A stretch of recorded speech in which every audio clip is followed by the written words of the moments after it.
वालेकुम वरहमतुल्लाहि वबरकातुह। इन्नल हम्दुलिल्लाह नहमदुहु व नस्तईनुहु व नस्तगफिरुह व नऊज़ु बिल्लाहि मिन शुरूरि अनफुसिना व मिन सय्यिआति अमालिना मन यहदिहिल्लाहु फला मुदिल्ल लहु व मन युद्लिल फला हादिय लहु व अशहदु अन ला इलाहा इल्लल्लाहु वहदहु ला शरीका लहु व अशहदु अन्न मुहम्मदन अब्दुहु व रसूलुहु सल्लल्लाहु तआला अलैहि व अला आलिहि व सहबिहि व सल्लम तस्लीमन कसीरा। अम्मा बाद, फ़क़द क़ाल इमामुल बुख़ारी रहिमहुल्लाहु तआला बाबुन अस्सलातु कफ़्फ़ारा।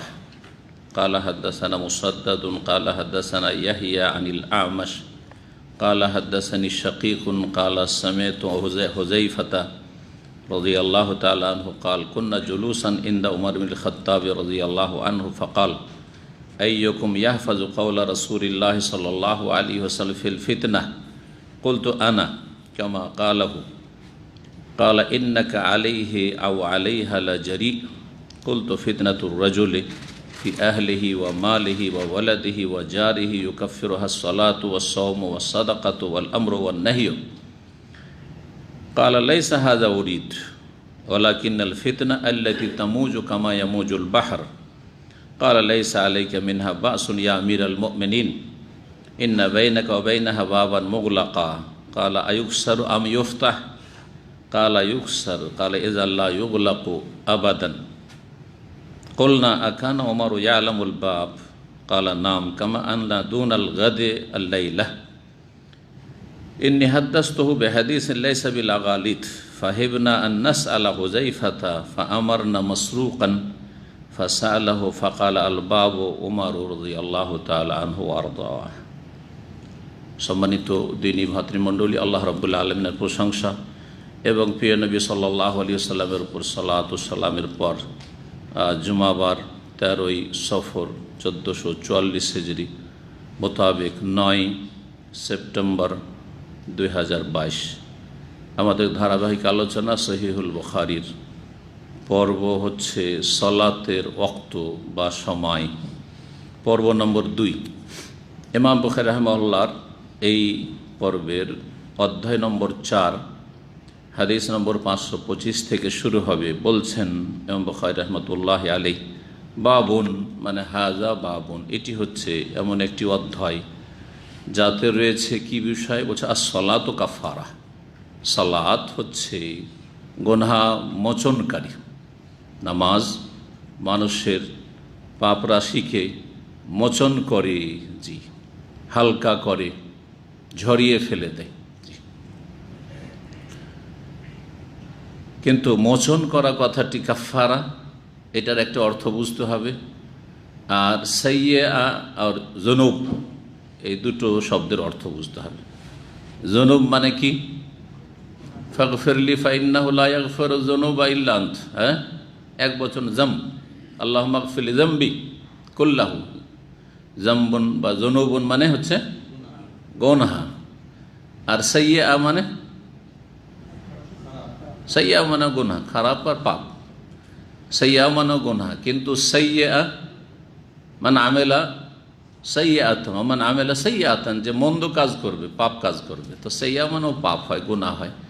আর যুনুব জামবুন মানেও গুনাহ হয়, কিন্তু দুটো শব্দে পার্থক্য আছে না? প্রতিশব্দ। প্রতিশব্দ কাকে বলা হয়? অর্থ এক, শব্দ একাধিক, মুতারাদিফ, আরবিতে প্রতিশব্দ। আর এর বিপরীত, এটা হলো প্রতিশব্দ কোনটা? শব্দ হচ্ছে একাধিক কিন্তু অর্থ একটি। আর যদি এর বিপরীত হয়, মানে অর্থ কয়েকটি কিন্তু শব্দ একটি, এরকম অনেক শব্দ আছে। একটি শব্দ কিন্তু বিভিন্ন অর্থে ব্যবহৃত হয়েছে। জারিয়া, জারিয়া মানে কি? হ্যাঁ, জারিয়াতুন মানে বালিকা একটি, জাদ জারিয়া বালিকা। গোলামের স্ত্রীলিঙ্গ হচ্ছে জারিয়া, গোলাম বালক, আর জারিয়া হচ্ছে বালিকা। জারিয়ার আর একটি অর্থ কে বলবে? যারা আরবি পড়েছে মাদ্রাসা। হ্যাঁ হ্যাঁ, কি না তো বললাম তো, বালিকা।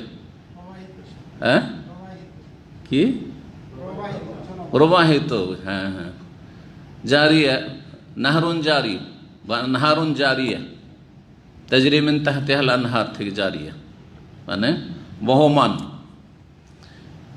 দুটো হয়ে গেল। তাহলে একটাই শব্দ কিন্তু, আর একটা জারিয়া।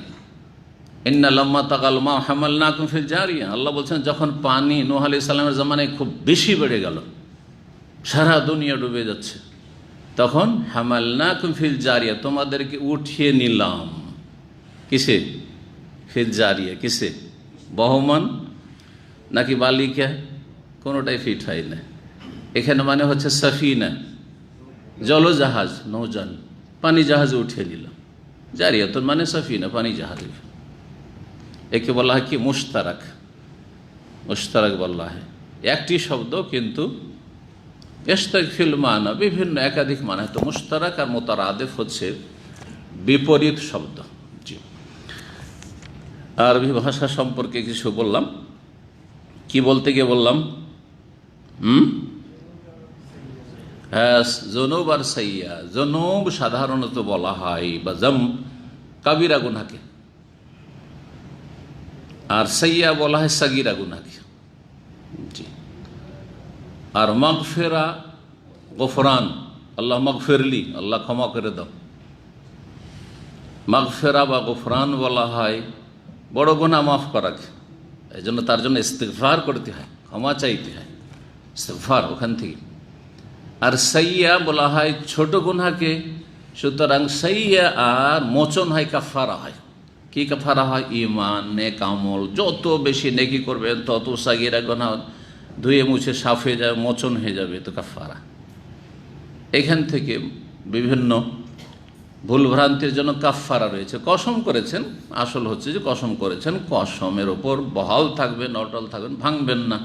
যদি আল্লাহর অসন্তুষ্টি তাতে না থাকে, তাই আল্লাহর কসম আমি জীবনে ওই সব খারাপ জায়গায় যাব না, ওই ধরে না আমি ওই বিচে যাব না, হ্যাঁ আমি পার্কে যাব না, নোংরামি হয়। অন্য দেশের কথা, সৌদি আরব তো অনেক ভালো, আলহামদুলিল্লাহ, যে বসতে পারছেন কি। অন্য জায়গায় তো বসতেও পারবে একজন সম্ভ্রান্ত মানুষ গিয়ে, পার্কে আর আপনার বিচে যাব না। তাহলে আসল হচ্ছে কি? বেঁচে থাকবেন, কারণ সেখানে না গেলে কোনো ক্ষতি না, বরং গেলেই গুনাহ আছে বা ক্ষতি আছে, বা জায়েজ কাজ করলাম না তাতে কি, কিন্তু রক্ষা করতে পারলেন না, সেটা শরীয়তে আপত্তি। আল্লাহর কসম করে বলছো মুখের সাথে কথা বলবো, কথা বলতে হবে মুসলিমের সাথে, 3 দিনের বেশি কথা বন্ধ রাখা যাবে না। সুতরাং কী করতে হবে? আপনার কসম ভাঙতে হবে। তাহলে কি করতে হবে? কসম যে ভাঙলেন, একটা অন্যায় করলেন, এর কি? কাফারা মানে মোচনকারী, মোচনকারী। এখান থেকে এই কাফারা শব্দের প্রয়োগ এখানে। তো ইমাম বুখারী রাহিমাহুল্লাহ as-সালাতু কাফারা, সালাত হচ্ছে কাফারা। তাহলে এখান থেকে এই ব্যাখ্যাতে বুঝতে পারলাম যে সালাত সাগিরা গুনাহ মোচন করবে, কাবিরা গুনাহ নয়।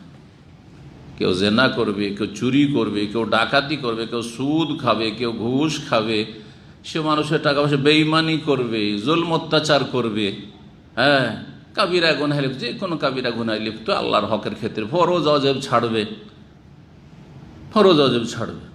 ফরজ সালে ফজর পড়ে না, ফজর পড়ে না, আর বলছে জুমা পড়ে আমার কাফারা হয়ে যাবে, হবে না? ছোট গুনাহ মাফ হবে, বড় গুনাহ মাফ হবে না, বড় গুনাহ তওবা করতে হবে। তো কাফারা শব্দটির প্রয়োগ হচ্ছে ছোট গুনাহ মোচন করার ক্ষেত্রে, যেমন সাইয়া হচ্ছে ছোট গুনাহ।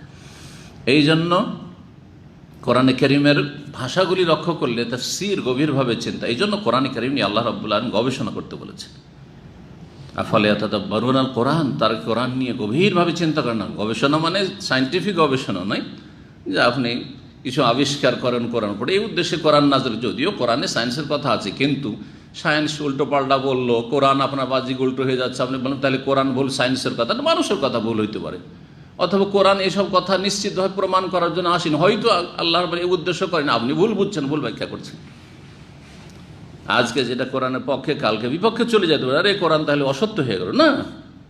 মানুষের গবেষণা অসত্য হইতে পারে, বা আপনার চিন্তা চেতনা ব্যাখ্যায় ভুল রয়েছে, কোরআনে কোনো ভুল নেই, লা রাইবা ফি। তো যে কথাটা দিয়ে ফিরে আসছিলাম, কোরআন নিয়ে গভীরভাবে চিন্তা করে দেখেন যে ইনতাজতানিবু কাবায়রা মা তুনহাউনা আনহু, তোমাদেরকে কাবিরা থেকে যে নিষেধ করা হয়েছে, বড় গুনাহগুলি থেকে নিষেধ করা হয়েছে, তা থেকে তোমরা যদি বেঁচে থাকো, পরহেজ করো, নোকাফের আনকুম সাইয়্যাতিকুম। নোকাফের কাফারা শব্দ ব্যবহার হয়েছে, আর সাইয়্যা ব্যবহার হয়েছে। জুনুব আল্লাহ বলেননি, তোমাদের মোচন করে দেবো তোমাদের সাইয়্যা মানে ছোট গুনাহগুলি ঝরিয়ে দেবো। একটি আয়াত স্পষ্ট করে যে কাফারা মানে ছোট গুনাহ মোচন হওয়া, আর সাইয়্যা মানে হচ্ছে ছোট গুনাহ। এর বিপরীত মাগফিরা বা গফরান, রব্বে গফিরলি, কবিরা গুনাহ সগীরা দুটোকে শামিল, আর জুনুব হচ্ছে কবিরা গুনাহ। জুনুব আল খাতায়া, কবিরা গুনাহ বড় বড় ভুল, খাতায়া। জি, তো হাদিস দেখুন, হাদিস বর্ণনা করেছেন প্রখ্যাত তাবী শাকীক রাহিমাহুল্লাহ তাআলা। তিনি বলছেন সামিআতু হুযায়ফাতা, আমি শুনেছি সাহাবী হুযায়ফা রাদিয়াল্লাহু তাআলা, হুযায়ফা ইবনুল ইয়ামান রাদিয়াল্লাহু তাআলা রাসূলুল্লাহ সাল্লাল্লাহু আলাইহি ওয়াসাল্লাম থেকে কিছু গোপনীয় কথা কোন বিষয়ে? এখান থেকে অনেক লোক পথভ্রষ্ট হয়েছে, সুফিরা গোমরাহ হয়েছে। যে বাতিনে এলেম কার মাধ্যমে এসছে? হুযায়ফার মাধ্যমে এসছে। হ্যাঁ, এভাবে গোমরাহ হয়েছে। যে দল যেভাবে গোমরাহ হয়েছে তা ওইভাবে ব্যাখ্যা করেছে। শিয়া রাফেজিদের মধ্যে একটি চরমপন্থী বাতেনি ফিরকা রয়েছে। বাতেনি ফিরকা কয়েকটি ফিরকার সমষ্টি, মানে একটা দল থেকে, একটা ফিরকা থেকে, গোমরাহ দল থেকে বহু দল বেরিয়েছে। যেন বেরেলভি থেকে অনেকগুলি তরিকা বেরিয়েছে, কথা বোঝা যাচ্ছে না? তো ওই রকম তো বাতেনি ফিরকার মধ্যে হচ্ছে আগাখানি, বোহরা, তারপরে নোসাইরিয়া, দুরুজ, এই সিরিয়ার যত রাফেজি শিয়াগুলো, এই সবগুলি, এই আসাদ বংশ, এগুলি সব হচ্ছে বাতেনি। এদের কাফের হওয়ায় কোনো রকমের সন্দেহ নেই, এসব বাতেনিদের। তো যে কথাই বলছিলাম যে এক এক লোক, এক এক দল নিজের খেয়াল খুশি কুপ্রবৃত্তির অনুসারে নিজের আকীদাকে ঠিক রাখার জন্য, বলিষ্ঠ করার জন্য সেইভাবে সেখান থেকে সংশয় সৃষ্টি করেছে অথবা দলিল নিয়েছে।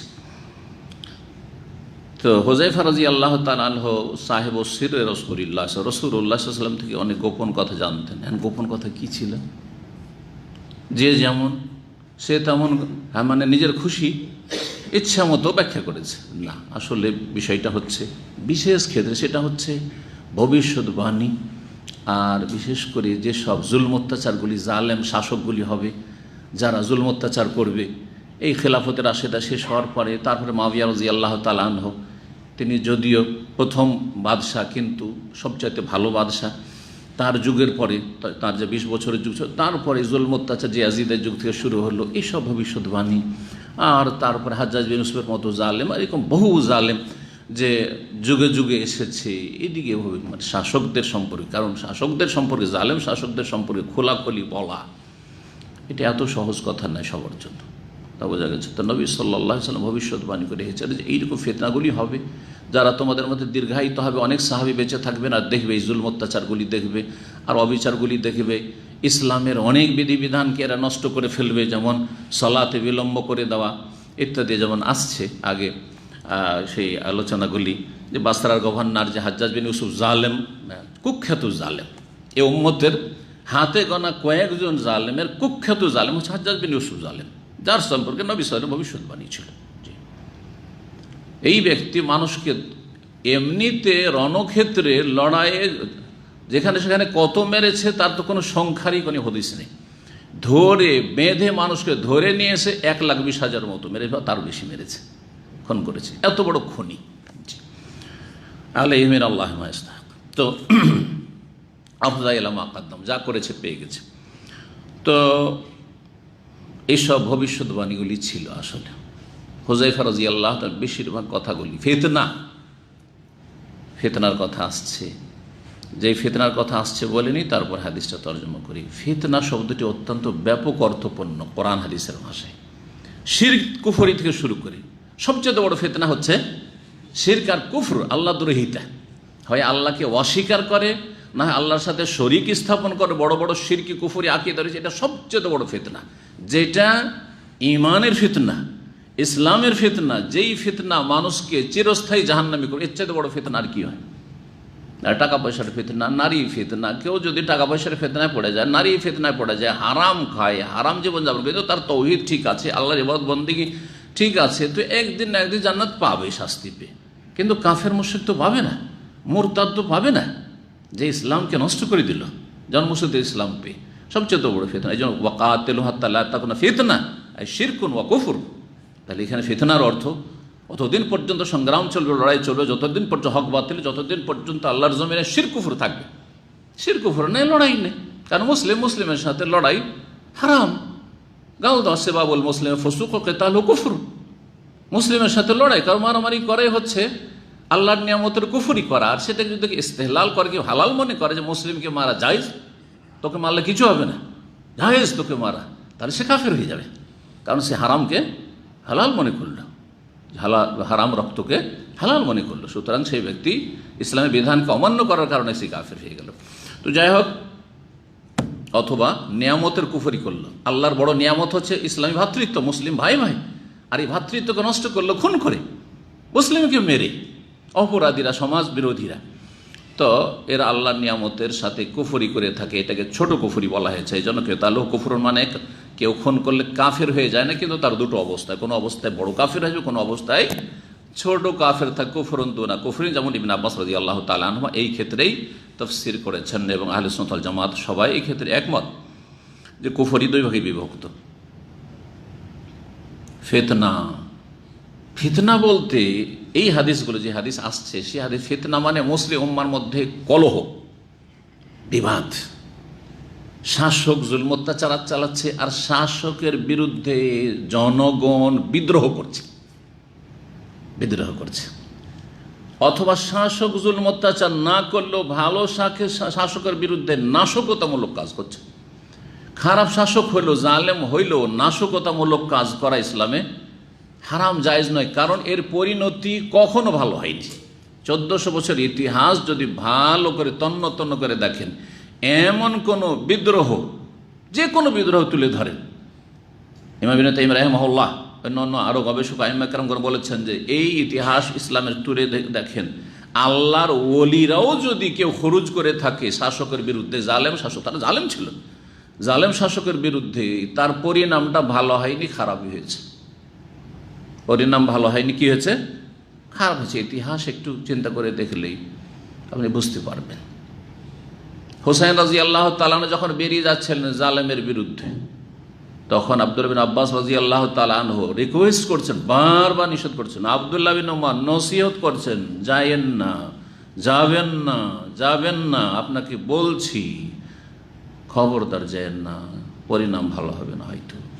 না, আমাকে সেখানকার কুফার লোকেরা এত চিঠি পাঠিয়েছে, বস্তা ভরা চিঠি পাঠিয়ে, এত চিঠি পাঠিয়েছে, আসেন, এই জালেমকে চাই না, আপনাকে চাই। তাদের উপর আস্থা করে গেলে শেষ পরিণাম কি হলো? নিজের যা হলো, নিজের বংশের হলো, জাতির কি হলো? ওই থেকেই যে মুসলিম জাতি দুই ভাগে বিভক্ত হলো, একদল কি হয়ে গেল, যারাই খুন করলো তারাই মাতম করা শুরু করলো। কারণ চোর বাঁচতে হবে, খনি বাঁচতে হবে কান্নাকাটি করে। সুতরাং ওই যে মাতম শুরু হলো শিয়া রাফেজিদের, যারাই খনি তারাই আজ পর্যন্ত কিয়ামত পর্যন্ত মাতম করতে আছে। মুসলিম জাতিতে ফাটল ধরলো না, কি লাভ হলো? লাভ তো কিছুই হলো না, খেলাফতও পাওয়া গেল না। তো অনেকে আমাদের দেশের মানুষের আবেগী, যার ফলে মনে করে যেন এইটাই হচ্ছে আদর্শ, আমরা হুসেন রাদিয়াল্লাহু তাআলা থেকে বেরিয়ে যাব আর মরে শেষ হয়ে যাবো, পারি আর না পারি। না রে ভাই, এটা ইসলাম নয়। আপনি যদি মানে হোসেন রাদিয়াল্লাহু তাআলা, আব্দুল্লাহ বিন আব্বাস ভুল পথে ছিলেন, যে নিষেধ করছিলেন। আব্দুল্লাহ বিন ওমর রাদিয়াল্লাহু তাআলা আনহু জালেম শাসকদের বিরুদ্ধে কখনো প্রকাশ্যে বলতে নিষেধ করতেন, তাহলে ভুল পথে ছিলেন। রাসূলুল্লাহ সাল্লাল্লাহু আলাইহি ওয়াসাল্লাম জালেম শাসকদেরকে গোপনে উপদেশ দিতে বলেছেন, বুঝাইতে বলেছেন, স্টেজে নয়, বাইরে নয়, জনসম্মুখে নয়। কেন বলেছেন? মানে ফিতনা ছড়াবে।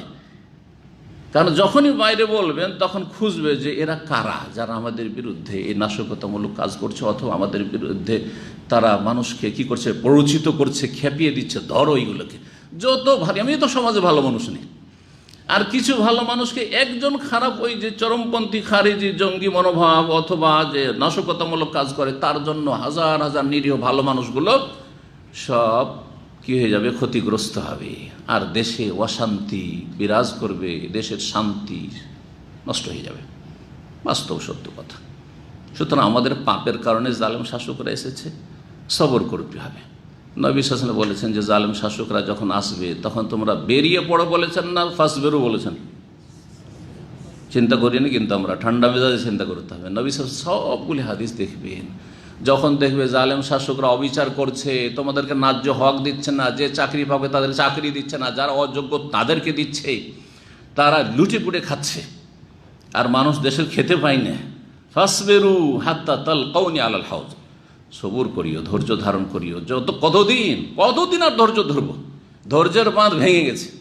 এই ভাষা শিখিয়েছেন, যে ভাষা আজকাল মানুষ বলে থাকে, না বলেছেন হাউজে কৌসারে আসা পর্যন্ত, মানে সারা জীবন মরণ পর্যন্ত ধৈর্য ধরিও, আর ওই অবস্থায় চলে আসিও আল্লাহর কাছে, আর হাউজে কৌসারে এসে তার উত্তম প্রতিদান পাবে, যাজা পাবে, আর জালেমরা জালেমদের জুলমে শাস্তি পাবে। ব্যাস হয়ে গেল কথা। জি, আমাকে দায়িত্ব আল্লাহ দেন নিজে সারা দুনিয়াতে বিপ্লব ঘটাইতে হবে। আমাকে দায়িত্ব দিয়েছেন, আমার যতটা ক্ষমতা আছে সেটা আল্লাহর দিনের সেবায় লাগিয়েছি কিনা, আল্লাহর দিনের খেদমত করার চেষ্টা করেছি কিনা, জানে প্রাণে আল্লাহর দিনকে মহব্বত করেছি, আল্লাহকে ভালোবেসেছি, আল্লাহ রসুলকে ভালোবেসেছি সাল্লাল্লাহু আলাইহি ওয়াসাল্লাম, এবং ভালো মানুষদেরকে ভালোবেসেছি, এবং খারাপদেরকে অন্তর থেকে ঘৃণা করেছি, ওয়ালা বারা বুঝেছি, কার সাথে বন্ধুত্ব কার সাথে বৈরিতা বুঝেছি, এবং তার বাস্তবায়নের চেষ্টা করেছি, আর তারপরে যতটা পেরেছি ততটা করেছি। আল্লাহ তারপরে লা ইউকাল্লিফুল্লাহু নাফসান ইল্লা উসাহা, রব্বানা ওয়ালা তুহাম্মিলনা মা লা তাকাতা লানা, আল্লাহ আমাদের উপর এমন বোঝা দিও না যার ক্ষমতা আমাদের নেই। আল্লাহ তো শিখিয়ে দিয়েছেন, আল্লাহ ধরবেন না যে তুই করিসনি কেন এটা। আল্লাহ যেন বোঝার তৌফিক দান করেন। তো এই হাদিসে যে ফিতনা আসছে, আর মূলত মুসলিম জাতির মাঝে ফিতনা মানে আপোষের কলহ বিবাদ, সেটা যে কোনো স্তরে। তাহলে একটা পরিবার যদি ধরেন, ক্ষুদ্র একটা পরিবার, দুজন চারজন ভাই বোন আছে, আপোষে যদি লড়াই কলহ বিবাদ লেগে আছে, ভাই বোনের লড়াই চলছে জমি জায়গা নিয়ে, ভাগ বন্টন নিয়ে, আর স্বার্থ নিয়ে, যেই নিয়ে হোক না কেন, এটা ফিতনা। ধর্মীয় বিষয়ে এই যে 73 ফিরকা আর সবগুলি জাহান্নাম, এগুলি ফিতনা। এক উম্মত 73 দলে বিভক্ত, এটা হচ্ছে ফিতনা। বিভাজন মুসলিম জাতির হচ্ছে ফিতনা। ইন্না হাযিহি উম্মাতুন ওয়াহিদা, এক উম্মত হবে, আর তাদের আদর্শ হবে কোরআন এবং সুন্নাহ আর সাহাবায়ে কেরামদের আদর্শ। তা না করে সবাই খেয়াল খুশি ইসলাম বোঝার চেষ্টা করলো, যার ফলে 73 দলে বিভক্ত। এটা হচ্ছে বড় একটি ফিতনা, ধর্মীয় ফিতনা, পার্থিব ফিতনা, সামাজিক ফিতনা, সমাজে কারোর সাথে মিললে গ্রামের, হ্যাঁ। তারপরে শাসক আর প্রজাতে ফিতনা, কলহ। শাসক দেখতে পারে না জনগণকে, আর জনগণ দেখতে পারে না শাসককে, ফিতনা। এগুলি হচ্ছে ফিতনা। তো মুসলিম জাতিতে ফিতনার দরজা খুলে যাবে। কখন থেকে খুলেছে? খুব গুরুত্বপূর্ণ হাদিসটি শুনুন এখানে, সহিহ বুখারী। বলছেন হুযায়ফা রাদিয়াল্লাহু তাআলা আনহু থেকে শুনেছেন শাকীক রাহিমাহুল্লাহ বলছেন হুযায়ফা রাদিয়াল্লাহু আনহু, কুন্না জুলুসান, আমরা বসেছিলাম, ইনদা উমর ইবনে খাত্তাব রাদিয়াল্লাহু তাআলা আমিরুল মুমিনিনের কাছে। তখন তিনি ছিলেন খলিফা। তা রাসূলুল্লাহ সাল্লাল্লাহু আলাইহি ওয়াসাল্লাম ইন্তেকাল হয়ে গেছে, আবু বকর সিদ্দিক রাদিয়াল্লাহু ইন্তেকাল হয়ে গেছে, খলিফা হয়েছেন কে? ওমর রাদিয়াল্লাহু তাআলা আনহু। বলছেন ওর বসেছিলাম খলিফার কাছে। ফাকালা, জিজ্ঞেস করলেন খলিফা আমিরুল মুমিন, আইয়ুকুম ইয়াহফাজু কাওলা রাসূলিল্লাহ সাল্লাল্লাহু আলাইহি ফিল ফিতনা, তোমাদের মধ্যে কে ফিতনা সম্পর্কে রাসূলুল্লাহ সাল্লাল্লাহু আলাইহি ওয়াসাল্লামের বাণী মুখস্থ রেখেছে? রাসূলুল্লাহ সাল্লাল্লাহু আলাইহি ওয়াসাল্লাম ফিতনা ফাসাদ সম্পর্কে কি ভবিষ্যৎবাণী করেছেন, কি বলেছেন, কে তোমাদের মধ্যে জানে? অনেক লোক বসে আছে, যেমন আপনারা বসে আছেন। দাঁড়ে আমিরুল মুমিনিন কোথায় আছেন? মসজিদে নববীতে। কারণ সেটিই ছিল আদালত, সেটিই ছিল পার্লামেন্ট, হ্যাঁ, সেটি ছিল সব কিছু। তো সেটাই ছিল দর্শের জায়গা, সেটিই ছিল মসজিদ, সেটিই ছিল মাদ্রাসা, সেটিই ছিল ইউনিভার্সিটি, সব কিছু সেখানে মসজিদ থেকে হতো। মসজিদের বড় ভূমিকা রয়েছে ইসলামে। ফিতনা সম্পর্কে কে তোমাদের মধ্যে রাসূলুল্লাহ সাল্লাল্লাহু আলাইহি ওয়াসাল্লামের দিক নির্দেশনা বা বাণী মুখস্থ রেখেছে? কুলতু, হুযায়ফা চট করে বলছে, আনা, আমি রেখেছি, আমার মুখস্থ আছে। কামা কালাহু, হুবহু যেমন বলেছেন নবী সাল্লাল্লাহু আলাইহি ওয়াসাল্লাম, যেইভাবে বলেছেন, যেই ভাষায়, ওইভাবে মুখস্থ আছে। কালা, তখন ওমর রাদিয়াল্লাহু তাআলা বলছেন, ইন্নাকা আলাইহি আও আলাইহা লাজারিয়ুন, হয় আলাইহি বলেছেন মুযাক্কার জমির দিয়ে, প্রোনাউন দিয়ে, আর না হলে আলাইহা মুআন্নাস প্রোনাউন দিয়ে, জমির দিয়ে বলেছেন।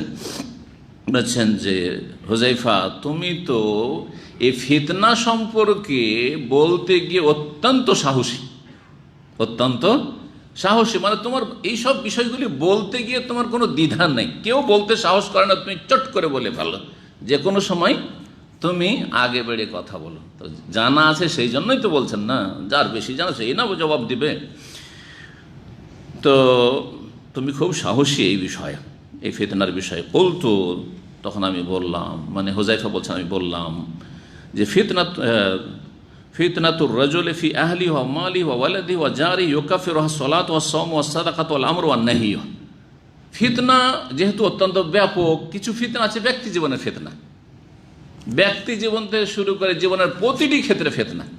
ব্যক্তি জীবনে ফিতনা হচ্ছে যে ব্যক্তি জীবনে অনেক পাপ থাকা, বিভিন্ন রকমের দোষ ত্রুটি থাকা, কারো চারিত্রিক দোষ আছে, মাশাআল্লাহ আকীদা মানহাজে তো পাক্কা সালাফি, একবার আহলুল হাদিস, কিন্তু ইবাদত বন্দেগীতে ঢিলা, ফজরে খুঁজে পাওয়া যায় না, আছে না নেই কিছু।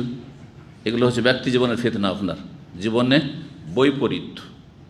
এদিকে আকীদার কথা বলছেন খুব শক্ত, আর এদিকে আমল ইবাদত বন্দেগীতে এত ঢিলা কেন? ফরজটা কোনো রকম করে টেনে টুনে আদায় করেছেন, জীবনও তো তাহাজ্জুদ নসিব হলো না, জীবনও এত সময় যাচ্ছে, মোবাইলে সময় দিচ্ছেন কিন্তু সলাতুদ দুহা পড়া তৌফিক না, জীবনে গোটা বছরে 11 মাস চলে যাচ্ছে, কোরআন স্পর্শ করা নসিব হয় না। অনেকের রমজান মাস, মোবারক মাস চলে যাচ্ছে, কোরআন খতম করা তৌফিক হয় না, কোরআনে তরজমা তাফসীর পড়া তো দূরের কথা, ইলম চর্চা করা তো দূরের কথা। কিছু লোক আছে মাশাআল্লাহ তাবারাকাল্লাহ, সেন্টারে নিয়মিত আসে, কিন্তু এইখানে বসা নসিব হয় না, ও শুধু ওই দিকেই আছে, শুধু ভলেন্টিয়ারের কাজে অ্যাক্টিভ, মাশাআল্লাহ। রাগ করবেন না, কিন্তু কিছু লোক আছে এরকম, আমি এইরকম লোক চাই না, ভলেন্টিয়ার হওয়ার জন্য খুব সক্রিয়, যে আমাকে খেদমতটা অবশ্যই দিতে হবে, মানুষকে এনে খাবার দাবার দিতে হবে, পানি এনে দিতে হবে, এই ক্ষেত্রে খুব অ্যাক্টিভ। কিন্তু এইদিকে দার্সে হাজির না, কিছু এলেম শিখে না, ত্রুটি এগুলো।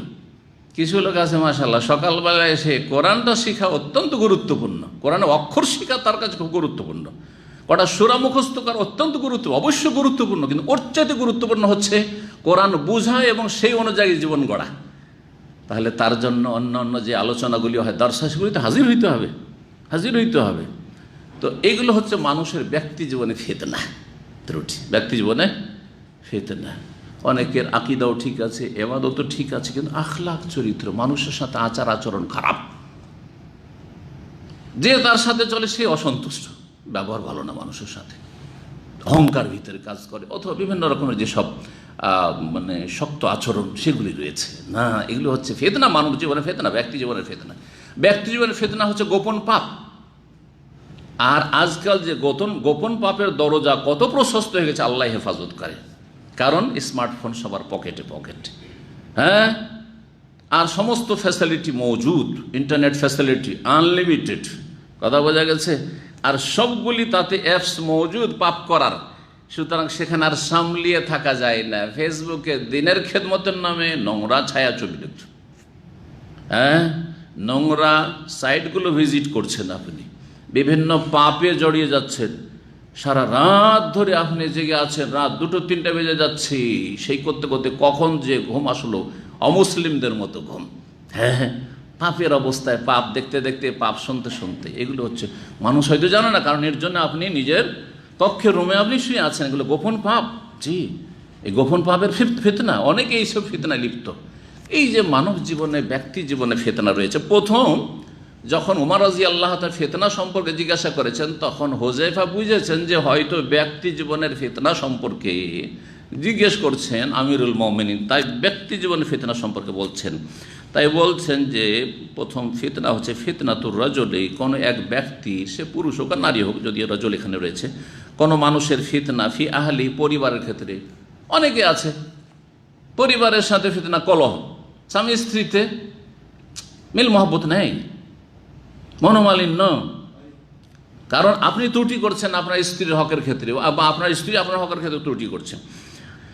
ও মালিহি, ধন সম্পদের ক্ষেত্রে, আয় উপার্জনে ফিতনা, কিছু ত্রুটি আছে। এদিকে দেখা যাচ্ছে যে মাশাআল্লাহ রূপ চেহারা তো ইসলামিক, কিন্তু বিভিন্ন জায়গায় দুর্নীতিতে জড়িত, ছোটোখাটো দুর্নীতি, অনেকে দুর্নীতি মনে করেন না। যেমন মনে করেন আপনি যেখানে চাকরি করেন সেখানে আপনার জন্য চা রাখা আছে, কফি রাখা আছে, সেখানে দুধ রাখা আছে, এগুলো আছে না নেই? অনেক জায়গায় হয়তো আপনার হাতের নাগালে টিবয় আপনি ভাবছেন যে এগুলোর মালিক তো আপনি মালিক নাকি না, আপনাকে এগুলো আমানত দেওয়া হয়েছে। আপনি সেখান থেকে মনে করছেন আমি তো এখানে খাচ্ছি যাই, বাসা তো খাবো, একবার দুবার চা কফি খাবো, এগুলো কফি নিয়ে যাই, নয় দুধ নিয়ে যাই। অনেকে করছেন এরকম। অনেকে মালিক বলেছে তুই নাস্তাটা করবি, এই সুযোগের সুযোগ। যেখানে নিজের পয়সা দিয়ে যদি তাকে খেতে হইতো তাহলে সে 2 রিয়াল 3 রিয়াল বেশি খরচ করতো না, কিন্তু সেখানে 20 রিয়াল খরচ করে, 10 রিয়াল খরচ করে। আর 2 রিয়ালের পার্থক্য, সেটা আলাদা কথা। এগুলি হচ্ছে কি মালি ধন সম্পদের ক্ষেত্রে কি খাচ্ছেন, কি আয় করছেন, কি ব্যয় করছেন, কি আসছে কি যাচ্ছে পয়সা, এগুলি ফিতনা। এইরকম যদি ফিতনা কারোর মধ্যে থাকে ধন সম্পদের ক্ষেত্রে, পরিবার হয়ে গেল ধন সম্পদ, ওয়ালাদের ছেলে মেয়ের ক্ষেত্রে, ছেলে মেয়েদের যেভাবে তরবিয়ত, ইসলামী তরবিয়ত করতে হবে এভাবে করছেন না। ছেলে মেয়েকে যেভাবে এলেম শিখাতে হবে, যে বয়স থেকে আমল করাতে হবে, ওইভাবে আপনি আদায় করছেন না। ছেলে মেয়েদের যে পরিচর্যা করতে হবে সেগুলি করছেন না। দিনী পরিচর্যা, তারপরে শারীরিক মানসিক পরিচর্যা, শিক্ষা দীক্ষা দেওয়া, অনেকে শিক্ষার গুরুত্ব দিচ্ছেন না, পয়সাকে গুরুত্ব দিচ্ছেন। এখানে ছেলে মেয়েরা আছে, লেখাপড়ার করার সুযোগ পাচ্ছে না, আর আপনি এখানে বসে আছেন শুধু পয়সার জন্য, আর ছেলেটার লাইফ নষ্ট করছেন না। এটা ফিতনা, পারিবারিক ফিতনা। আরে ছেলেটাকে পড়ান, দেশে গিয়ে যেখানে পারছেন সেখানে পড়ান, আগে ছেলে মেয়ের তালিম আর তারপরে আপনার পয়সা। কিন্তু অনেকে কিন্তু উল্টো করছেন। এগুলো রোগ ব্যক্তি জীবনে। তো এই রোগগুলিকে ফিতনা বলা হয়েছে। ওয়াজারিহি, এবং প্রতিবেশীর সাথে ফিতনা, প্রতিবেশীর সাথে মিল নেই, প্রতিবেশীকে ঘৃণা করেন, সে আপনাকে ঘৃণা করে, তার সাথে কলহ বিবাদ, সেটা যেই রকমই হোক না কেন, ঠান্ডা হোক আর গরম হোক। ঠান্ডা গরম বুঝেন তো না? বুঝেন না? একটা ঠান্ডা লড়াই আর একটা গরম লড়াই, দুটো বুঝেন না? বুঝেন না? এক যুগে যখন সোভিয়েত ইউনিয়ন ছিল, রাশিয়া, বৃহৎ রাশিয়া আর আমেরিকা, এই দুটো সুপার পাওয়ারই ছিল শীতল যুদ্ধ। সামনাসামনি কোনোদিন তাদের লড়াই হয়নি, কিন্তু কি হয়েছে, আল হারবুল বারেদা। শীতল যুদ্ধ মানে কি? আল হারবুল বারেদ, ঠান্ডা লড়াই, মানে টেনশনের লড়াই, ভিতর ভিতর। তোকে আমি দেখবো আর বলছে তোকে আমি দেখবো, তোকে আমি টুকরো করবো, বলছে তোকে আমি টুকরো করবো, কে কাকে পারে, ভিতর ভিতর। কিন্তু বাহ্যিক সব ঠিক আছে, বাহ্যিক দেওয়া সব ঠিক আছে। এরকম অনেকের সাথে চলছে না টানা পোড়া? বাহ্যিক মাশাআল্লাহ একসাথে বসে খাচ্ছেন, একবারে বডিতে বডিতে মিলে কোলাকলি, কিন্তু কলবে কলবে মিল নেই, অন্তরে অন্তরে মিল নেই। এগুলি হচ্ছে শীতল যুদ্ধ। এটা কি বলে? শীতল যুদ্ধ, জি, কোল্ড ওয়ার। এইসব যদি থাকে, ইউকাফিরুহা সালাহ, এর কাফারা, মোচনকারী হবে সালাত। নিয়মিত 5 ওয়াক্ত সালাত, জুমা, এগুলো যদি পড়ে, 5 ওয়াক্ত সালাতের সাথে, কিন্তু হাদিস, সেই হাদিসের দিকে ইঙ্গিত করছি, সালাতে কাফারা হয়ে যাবে। সম, রমজান মাসের সিয়াম পালন করলো, এছাড়াও সুন্নত নফল করলো, এতে কাফারা হয়ে যাবে। সাদাকা, দান খেরাত করলো জাকাতের পরে, তাতে কাফারা মোচন হয়ে যাবে। ওয়াল আমরু ওয়ান নাহি, মানে ভালো কাজের উপদেশ দিল, অন্যায় কাজে বাধা, তাতেও কাফারা হবে। এই যে আমরা দিনের দাওয়াতি কাজ করছি, গুনার কাফারা হচ্ছে, ভুল ত্রুটি মাফ হচ্ছে।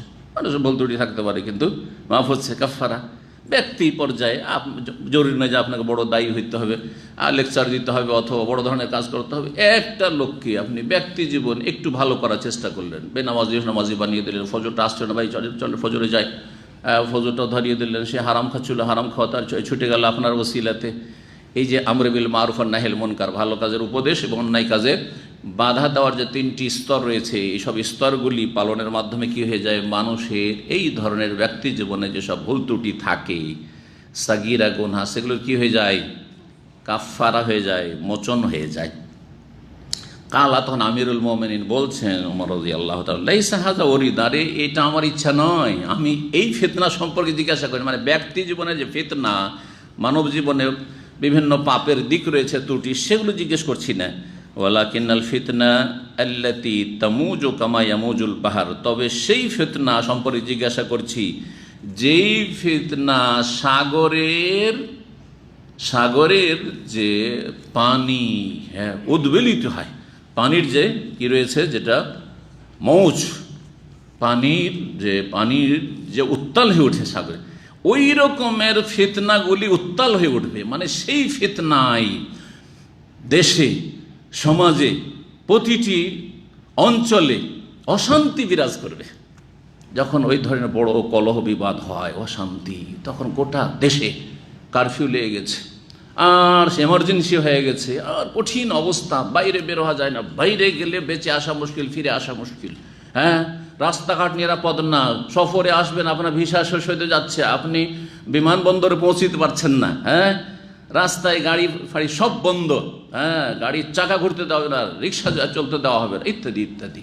এগুলি হচ্ছে বড় ধরনের ফিতনা, এগুলি হচ্ছে বড় ধরনের ফিতনা। এই পশ্চিমা সিস্টেম, সেটা মুসলিম জাতিকে ধ্বংস করে দিয়ে, মুসলিম দেশগুলিকে ধ্বংস করে দিয়েছে। মুসলিমরা কেন সে পশ্চিমা সভ্যতা গ্রহণ করবে? সে পশ্চিমা গণতন্ত্র, অসার গণতন্ত্র কেন গ্রহণ করবে? তো সেই ফিতনা সম্পর্কে যা চলছে, যেটি সাগরের সাগর যে উত্তাল হয়ে ওঠে, ওই রকম উত্তাল হয়ে উঠবে। কালা, তখন হুযায়ফা রাদিয়াল্লাহু তাআলা আনহু বলছেন যে লাইসা আলাইকা মিনহা বাসুন ইয়া আমিরাল মুমিনিন, হে আমিরুল মুমিনিন, আপনার তাতে কোনো অসুবিধা নেই।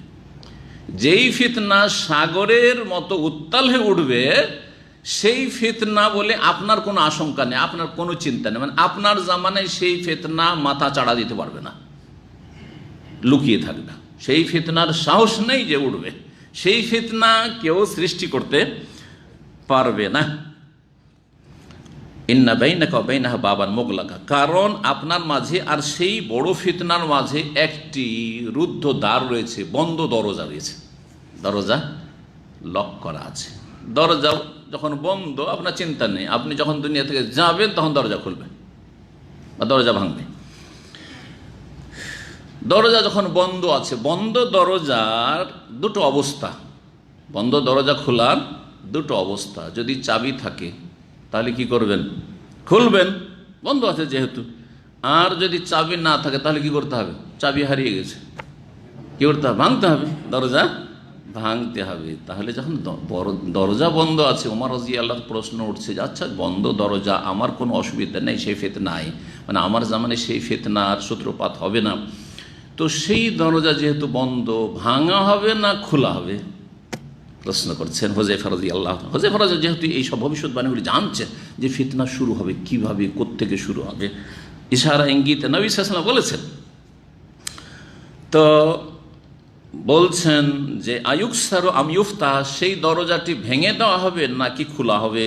স্বাভাবিকভাবে কালা ইউকসারু, তখন হুযায়ফা বলছেন সেই দরজা ভেঙে দেওয়া হবে। আল্লাহু আকবার, সেই দরজা কি হবে?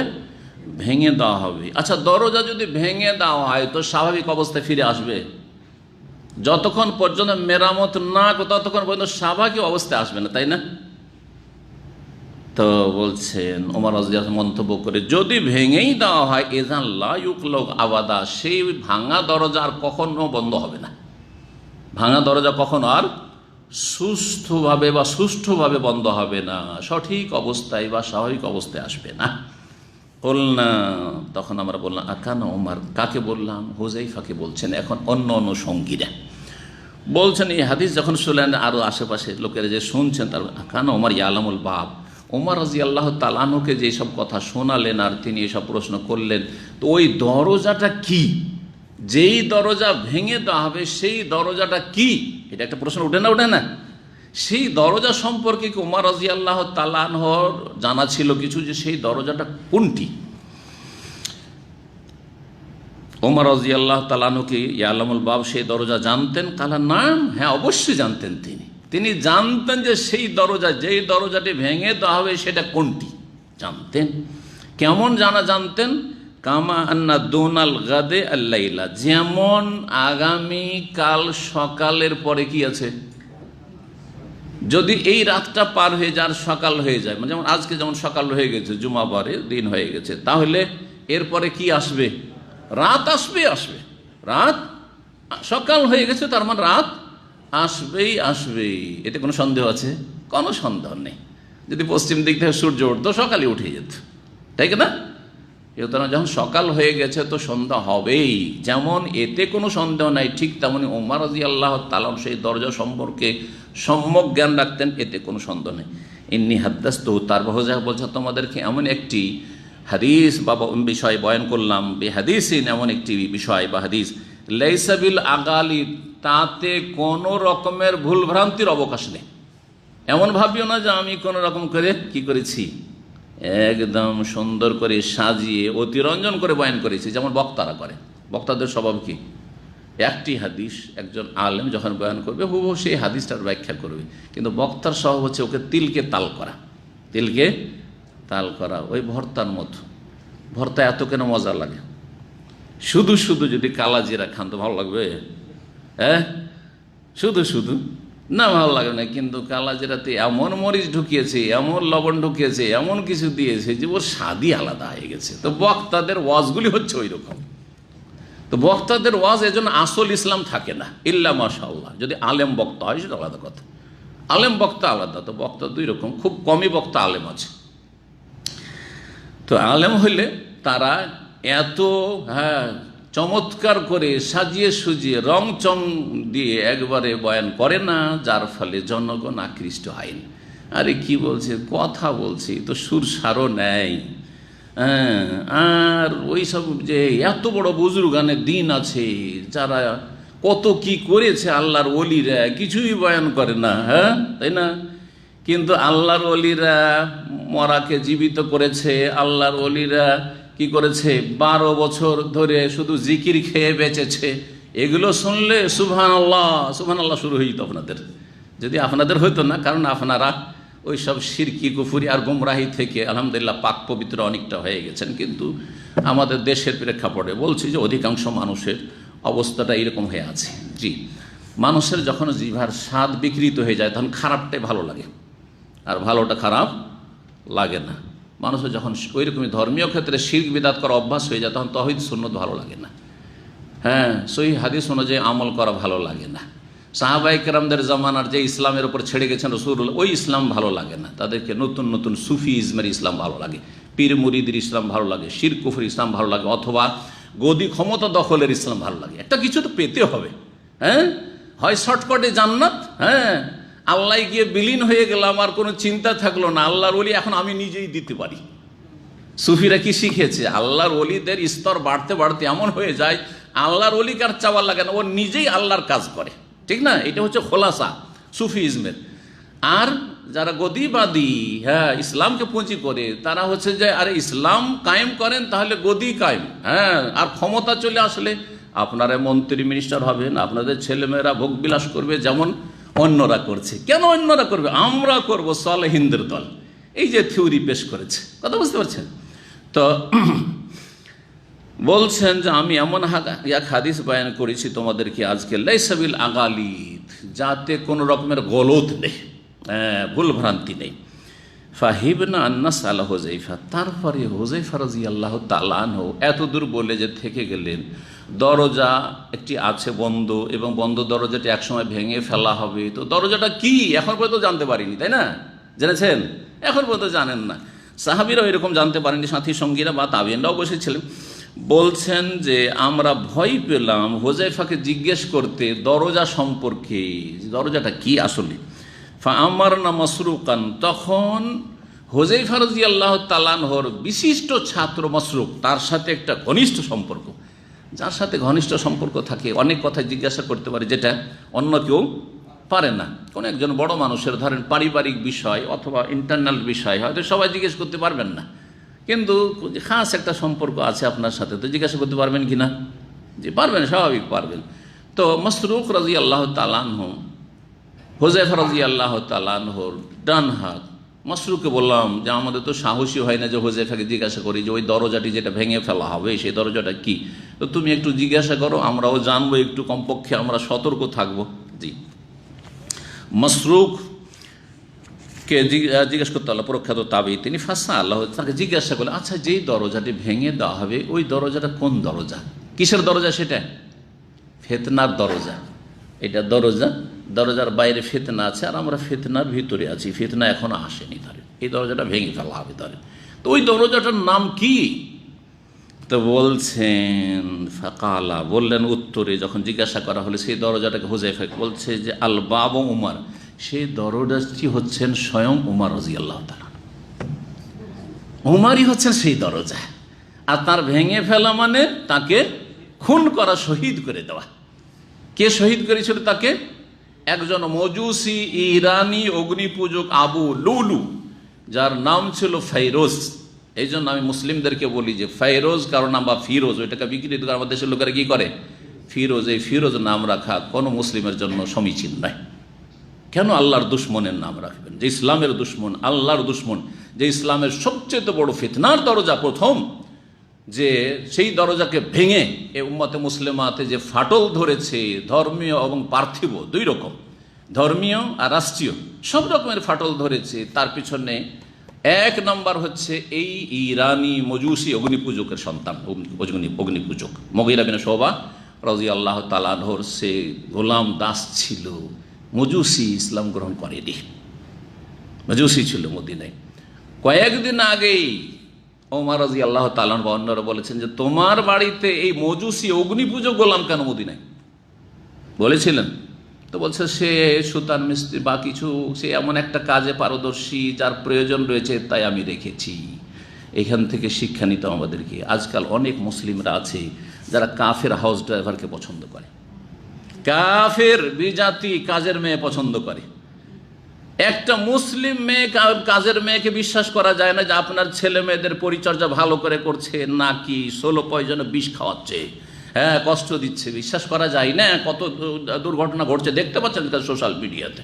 এদিকে স্বামী স্ত্রী বড় বড় অফিসে চাকরি করে আর বড় পদে চাকরি করে, আর এদিকে বাচ্চাকে দিয়ে গেছে সেই পরিচর্যা করার জন্য সে পরিচারিকাকে, কাজের মেয়েকে, আর এইদিকে তাকে মারধর করছে। তো ক্যামেরা লাগানো ছিল, সে বুঝতে পেরেছে। অথবা এমন এমন ঘটনা, লোমহর্ষক ঘটনা আমরা জানি, যেগুলি এখানে বলার সময় নেই যে আপনাদেরকে বলি, আর প্রয়োজনও আশা করি নেই।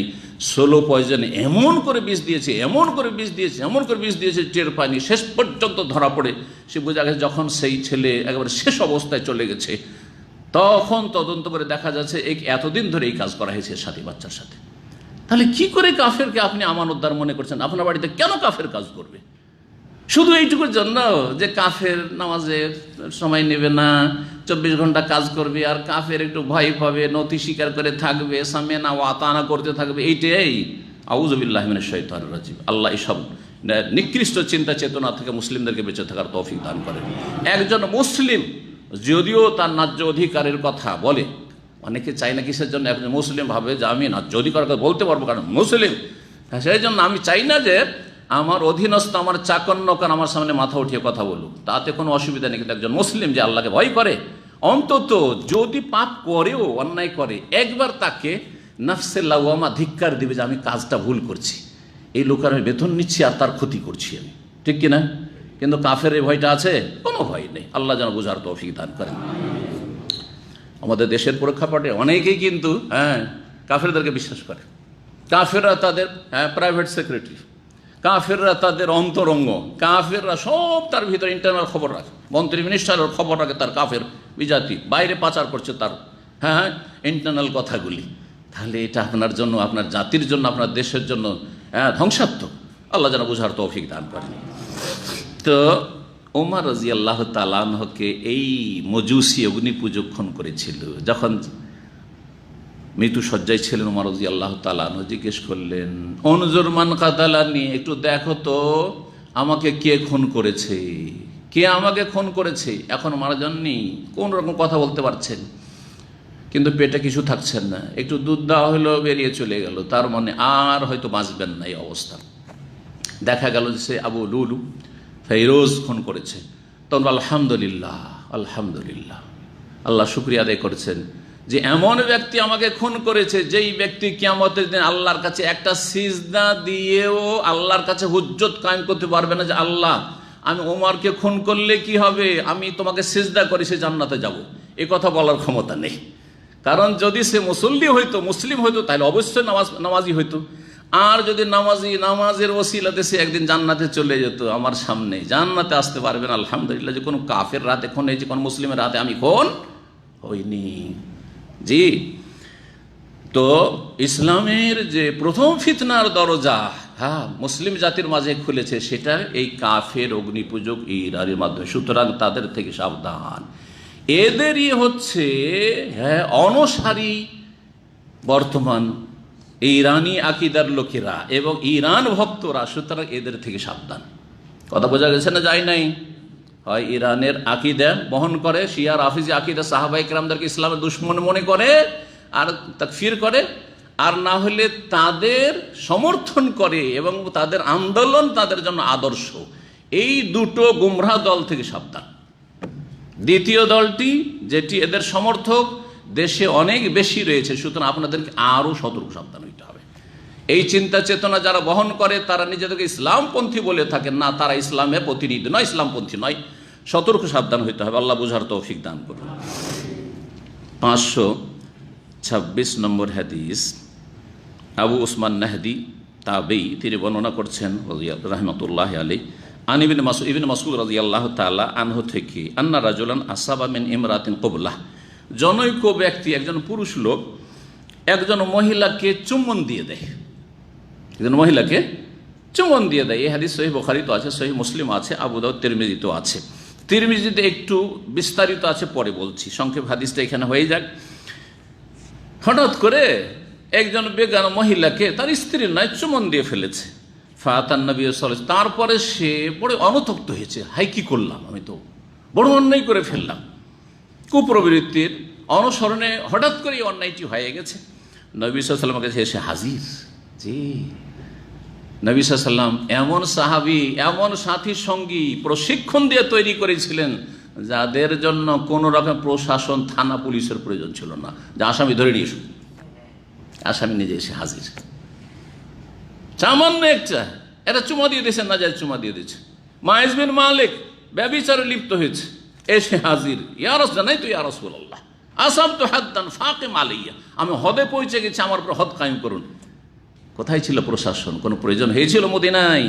তো মদিনার যে স্টেট, মদিনা যে ইসলামী রাষ্ট্র, সেখানে কোনো রকমের প্রশাসনের প্রয়োজন হয়নি, থানা পুলিশের প্রয়োজন হয়নি, আসামি ধরে নিয়ে আসতে হবে, আসামি তল্লাশি চালাইতে প্রয়োজন হয়নি, অপরাধী নিজেই এসে হাজির করছে।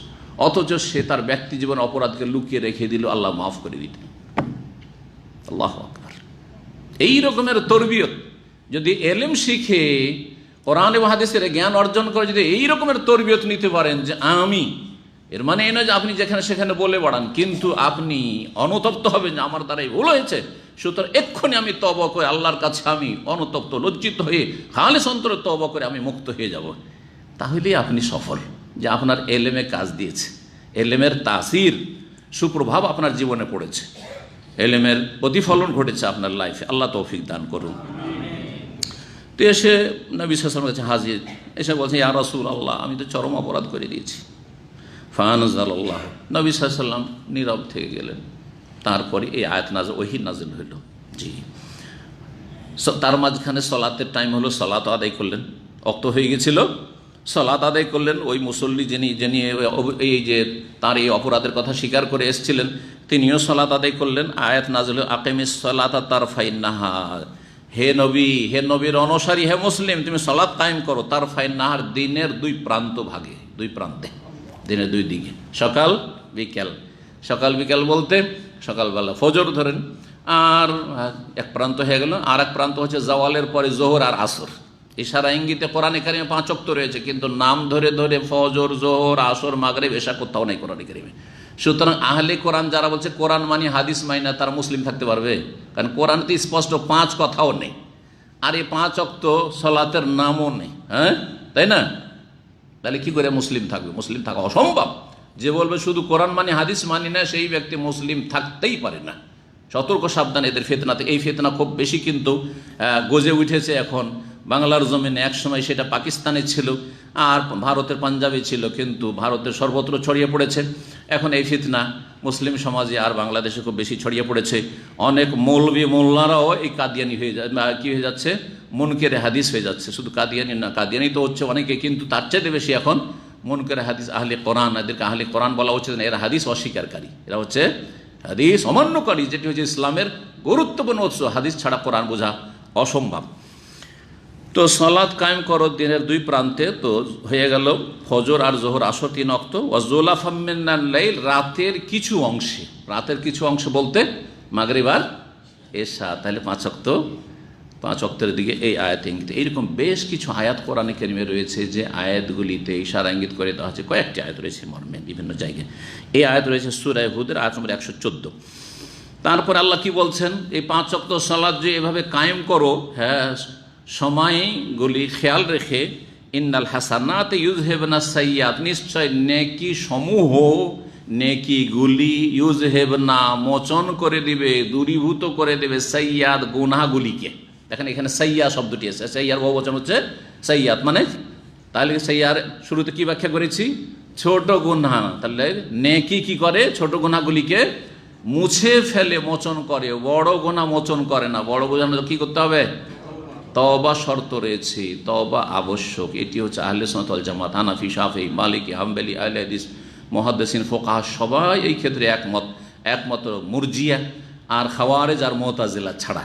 মুরজিয়া বলছে যে গুনহার পাহাড়ও যদি থাকে তো নেকি করলি সব মাফ হয়ে যাবে।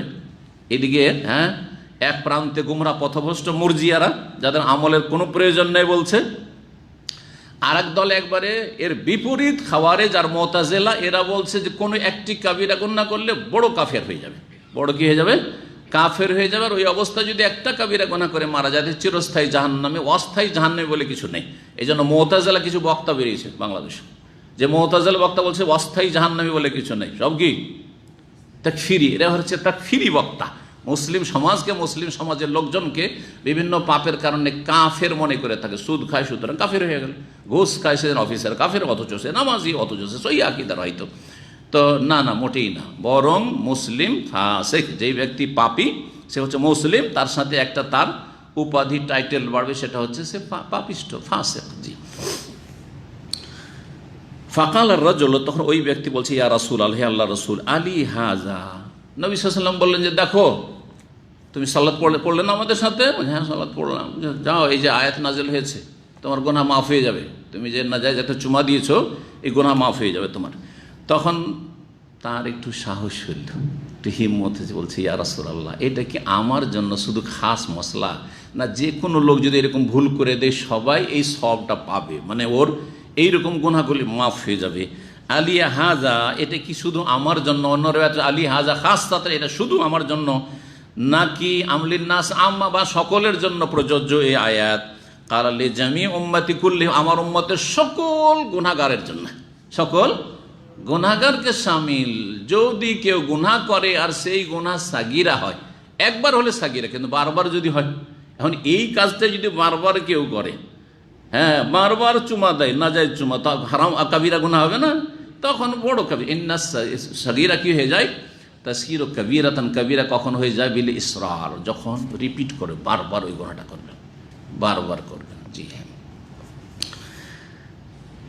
এই লোকটি কে ছিল?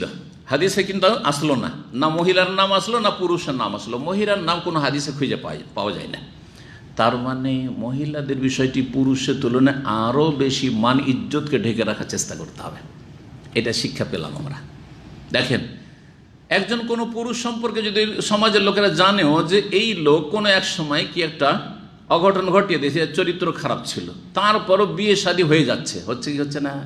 কিন্তু একটা মেয়ে সম্পর্কে, সেটা আপনার ঘরের হোক আর আমার ঘর, কারো ঘরেরই হোক, আল্লাহ হেফাজত করে প্রত্যেক মুসলিম পরিবারের, কারো হোক, কারো মা বোন হোক, যদি একটু জেনে যায় যে না এই মেয়েটা একবার কি কারো সাথে প্রেমে লিপ্ত হয়েছে, বড় জেনা নয়, শুধু প্রেমে, ওই যে লুকিয়ে লুকিয়ে কথা বলে, শুনতে পেয়েছে যে ওর সাথে গোপনে কি করে, টেলিফোন করে বা গোপনে ওই যে কথা বলছিল, তাহলে বিয়ে হওয়া মুশকিল, বিয়ে ভেঙে যাবে। ভাঙবে না? ভাঙবে না। তাহলে মেয়েদের বিষয়টিকে, নারীদের বিষয়টিকে আরও বেশি গোপন রাখতে হবে। এটি আমানত। হ্যাঁ, আল্লাহ রাব্বুল আলামিন তার সাথে ফয়সালা করে যথাসাধ্য 4 জন সাক্ষী ছাড়া এই জন্য জেনা সাব্যস্ত হয় না। আপনি দেখবেন আর বলবেন যে অমুকের মেয়ে পর নষ্ট, এ কথা বলার অধিকার নেই, হারাম। বরং 80 কোড়া খেতে হবে, 80টি বেত্রাঘাত খেতে হবে যদি 4 জন সাক্ষী একেবারে ব্যভিচার অবস্থায় না নিয়ে আসতে পারে। 4 জন 4 বারে দেখেছে, তাও যথেষ্ট না। হ্যাঁ, এক সময় নয়, ওদের টাইমের তদন্ত করতে হবে। 4 জন 4 টাইম বলছে, এই মৃত্যু মার খা, 4 জনই 80 করে এখন মার খাবে। কথা বোঝা গেছে? কেন? মান ইজ্জত রক্ষা করার জন্য। পুরুষের নাম তিরমিজিতে একটি হাদিস রয়েছে, যাতে রয়েছে আবুল ইউসুর ছিলেন, তিনি আনসারি ছিলেন। কোনো কোনো রেওয়ায়েত দ্বারা পাওয়া যায় মহিলাও আনসারি বংশেরই ছিল। তাহলে ভালো বংশ, এইরকম ভুল ভ্রান্তি হইতে পারে। আচ্ছা, মহিলার কিন্তু কোনো দোষ ছিল না। তিরমিজির হাদিসটা তাহলে এখন শোনাই। এই আবুল ইউসুর কিছু খেজুর বিক্রি করছিলেন, খেজুরের বাজার মদিনায়। তো ওই মহিলা, তার স্বামী বাড়িতে নেই, স্বামী গেছে বাইরে কোথাও জিহাদে গেছে অথবা কোথাও বাইরে সফরে গেছে, আর জিহাদের কথাই রয়েছে হাদিসে। তো যখন ওই মহিলা প্রয়োজন আছে, খেজুর কিনতে হবে, তার দোকানে এসছে বা তার বাড়িতে খেজুর কিনতে এসছে, তো বলছে যে সে, তার মনে একটু শয়তান তখন ঢুকে গেছে, অশ্বাসা দিয়েছে যে এই সুযোগ কেউ তো নেই। বলছে যে একটু ভিতর দিকে আসো, ভিতর দিকে একটু ভালো কোয়ালিটির খেজুর আছে, ভিতর দিকে একটু ভালো কোয়ালিটির খেজুর আছে। তখন মহিলা ভিতরে ভালো খেজুর দেখার জন্য ঢুকেছে। যেমন ভিতরে ঢুকেছে তখন একটু সুযোগ পেয়েছে শয়তান, তখন আরো পরিচিত করেছে যে এখন তো তোকে কেউ দেখবে না, ভিতরে আছে। তখন একটা চুমা দিয়ে দিয়েছে, না যাইস, চুমা দিয়ে দিয়েছে। দেওয়ার পরে তার যে অবস্থা খারাপ হচ্ছে, হায় আল্লাহ কি করলাম। দেখেন ইনমান, এটাকে বলা হচ্ছে নাফসে লাওয়ামা। ভুল হয়ে গেছে কিন্তু মালামত করছেন, তিরস্কার করছেন, হাই কি করলাম আমি। এটাও যদি থাকে তার মানে আপনার মধ্যে ঈমান আছে। আর যদি এটা না থাকে, অহরহ ভুল করছেন কিন্তু কোনো তিরস্কার করছেন না, তাহলে নাফসে আম্মারা বিসু, তাহলে আপনার প্রকৃতি খুব খারাপ, নেচার খারাপ আপনার। আর সবচেয়ে ভালো ছিল নাফসে মুতমাইন্না। মুতমাইন্না নাফসকে 3 ভাগে অনেকে ভাগ করেছেন। তো হ্যাঁ, তারপরে ছুটে এসেছেন, সাহস হয় না যে নবী সাল্লাল্লাহু আলাইহি ওয়াসাল্লামের কাছে যাব। প্রথম আবু বকর সিদ্দিক রাদিয়াল্লাহু তাআলার কাছে গিয়েছেন যে আবু বকর, আমি আজকে চরম অপরাধ করে ফেলেছি, যে কি এরকম একটি মহিলাকে আমি চুমা দিয়ে দিচ্ছি, তো আমি কী করবো এখন, আমার এই অপরাধ কেমন করে মাফ হবে? তার বলছে যে আল্লাহ তো কাউকে জানায়নি, সুতরাং তুমি ঢেকে রাখো, কাউকে বলিও না, আল্লাহর কাছে তুমি ক্ষমা চাও, তওবা করো। তারপরে মনে শান্তি হয়নি, সে চলে গেছে ওমর রাদিয়াল্লাহু তাআলার কাছে। ওমর রাদিয়াল্লাহু তাআলাকে গিয়ে বলছে যে ওমর, আমার তো এরকম অপরাধ হয়ে গেছে, আমি কি করবো? তিরমিজির হাদিস। তো বলছে, ওমরও বলছেন যে অস্তুর সাতারাক আল্লাহ, আল্লাহ ঢেকে রেখেছে, সুতরাং তুমি নিজের আইব দোষ ত্রুটি ঢেকে রাখো, কাউকে বলিও না, যা বললে বলে, আর কাউকে বলিও না। আমাদেরকে অনেকে এরকম বলতে আসে, জীবনে এরকম অপরাধ করেছে আর তারপরে এসে বলছে আমি এরকম অপরাধ করছি। না, বলিয়েন না, বরং আপনি আমভাবে বলেন যে আমার বিভিন্ন অপরাধ হয়েছে, গুনাহ হয়েছে, তো আমি কিভাবে তওবা করতে পারি? যদি তওবার তরিকা না জানা থাকে, তওবার কি শর্ত আছে তো জানার জন্য। কিন্তু আমি জেনা করেছি, তো আমি কারো চুরি করেছি, কারো আমি বেঈমানি করেছি, কারো এইরকম করেছি, না খুন করেছি, না না, আল্লাহ যখন ঢেকে রেখেছে আপনি ঢেকে রাখুন। জি। তো কিন্তু প্রশাসনের হাতে যখন চলে আসবেন তখন ঢেকে রাখা চলবে না। যখন ধরা খেয়ে গেছেন তখন সেখানে যেহেতু শাস্তি দেওয়ার অধিকার সরকার কাছে, তখন আপনাকে স্বীকার করতে হবে। প্রশাসনের কাছে যখন অভিযোগ পৌঁছে যাবে তখন কিন্তু স্বীকার করতে, তখন আর মিথ্যা দিয়ে ঢাকলে হবে না। সাবধান, কিন্তু দুটোতে পার্থক্য আছে। কেউ জানতে পারেনি, ভুল একটা হয়েছে, আল্লাহ জানছেন, আপনি জানছেন, লুকিয়ে রাখেন, আল্লাহর কাছে মাফ চান। ওমরও নিষেধ করলেন রাদিয়াল্লাহু তাআলা। তারপরে মনে শান্তি হইল না, যাই নবীর কাছেই যাই।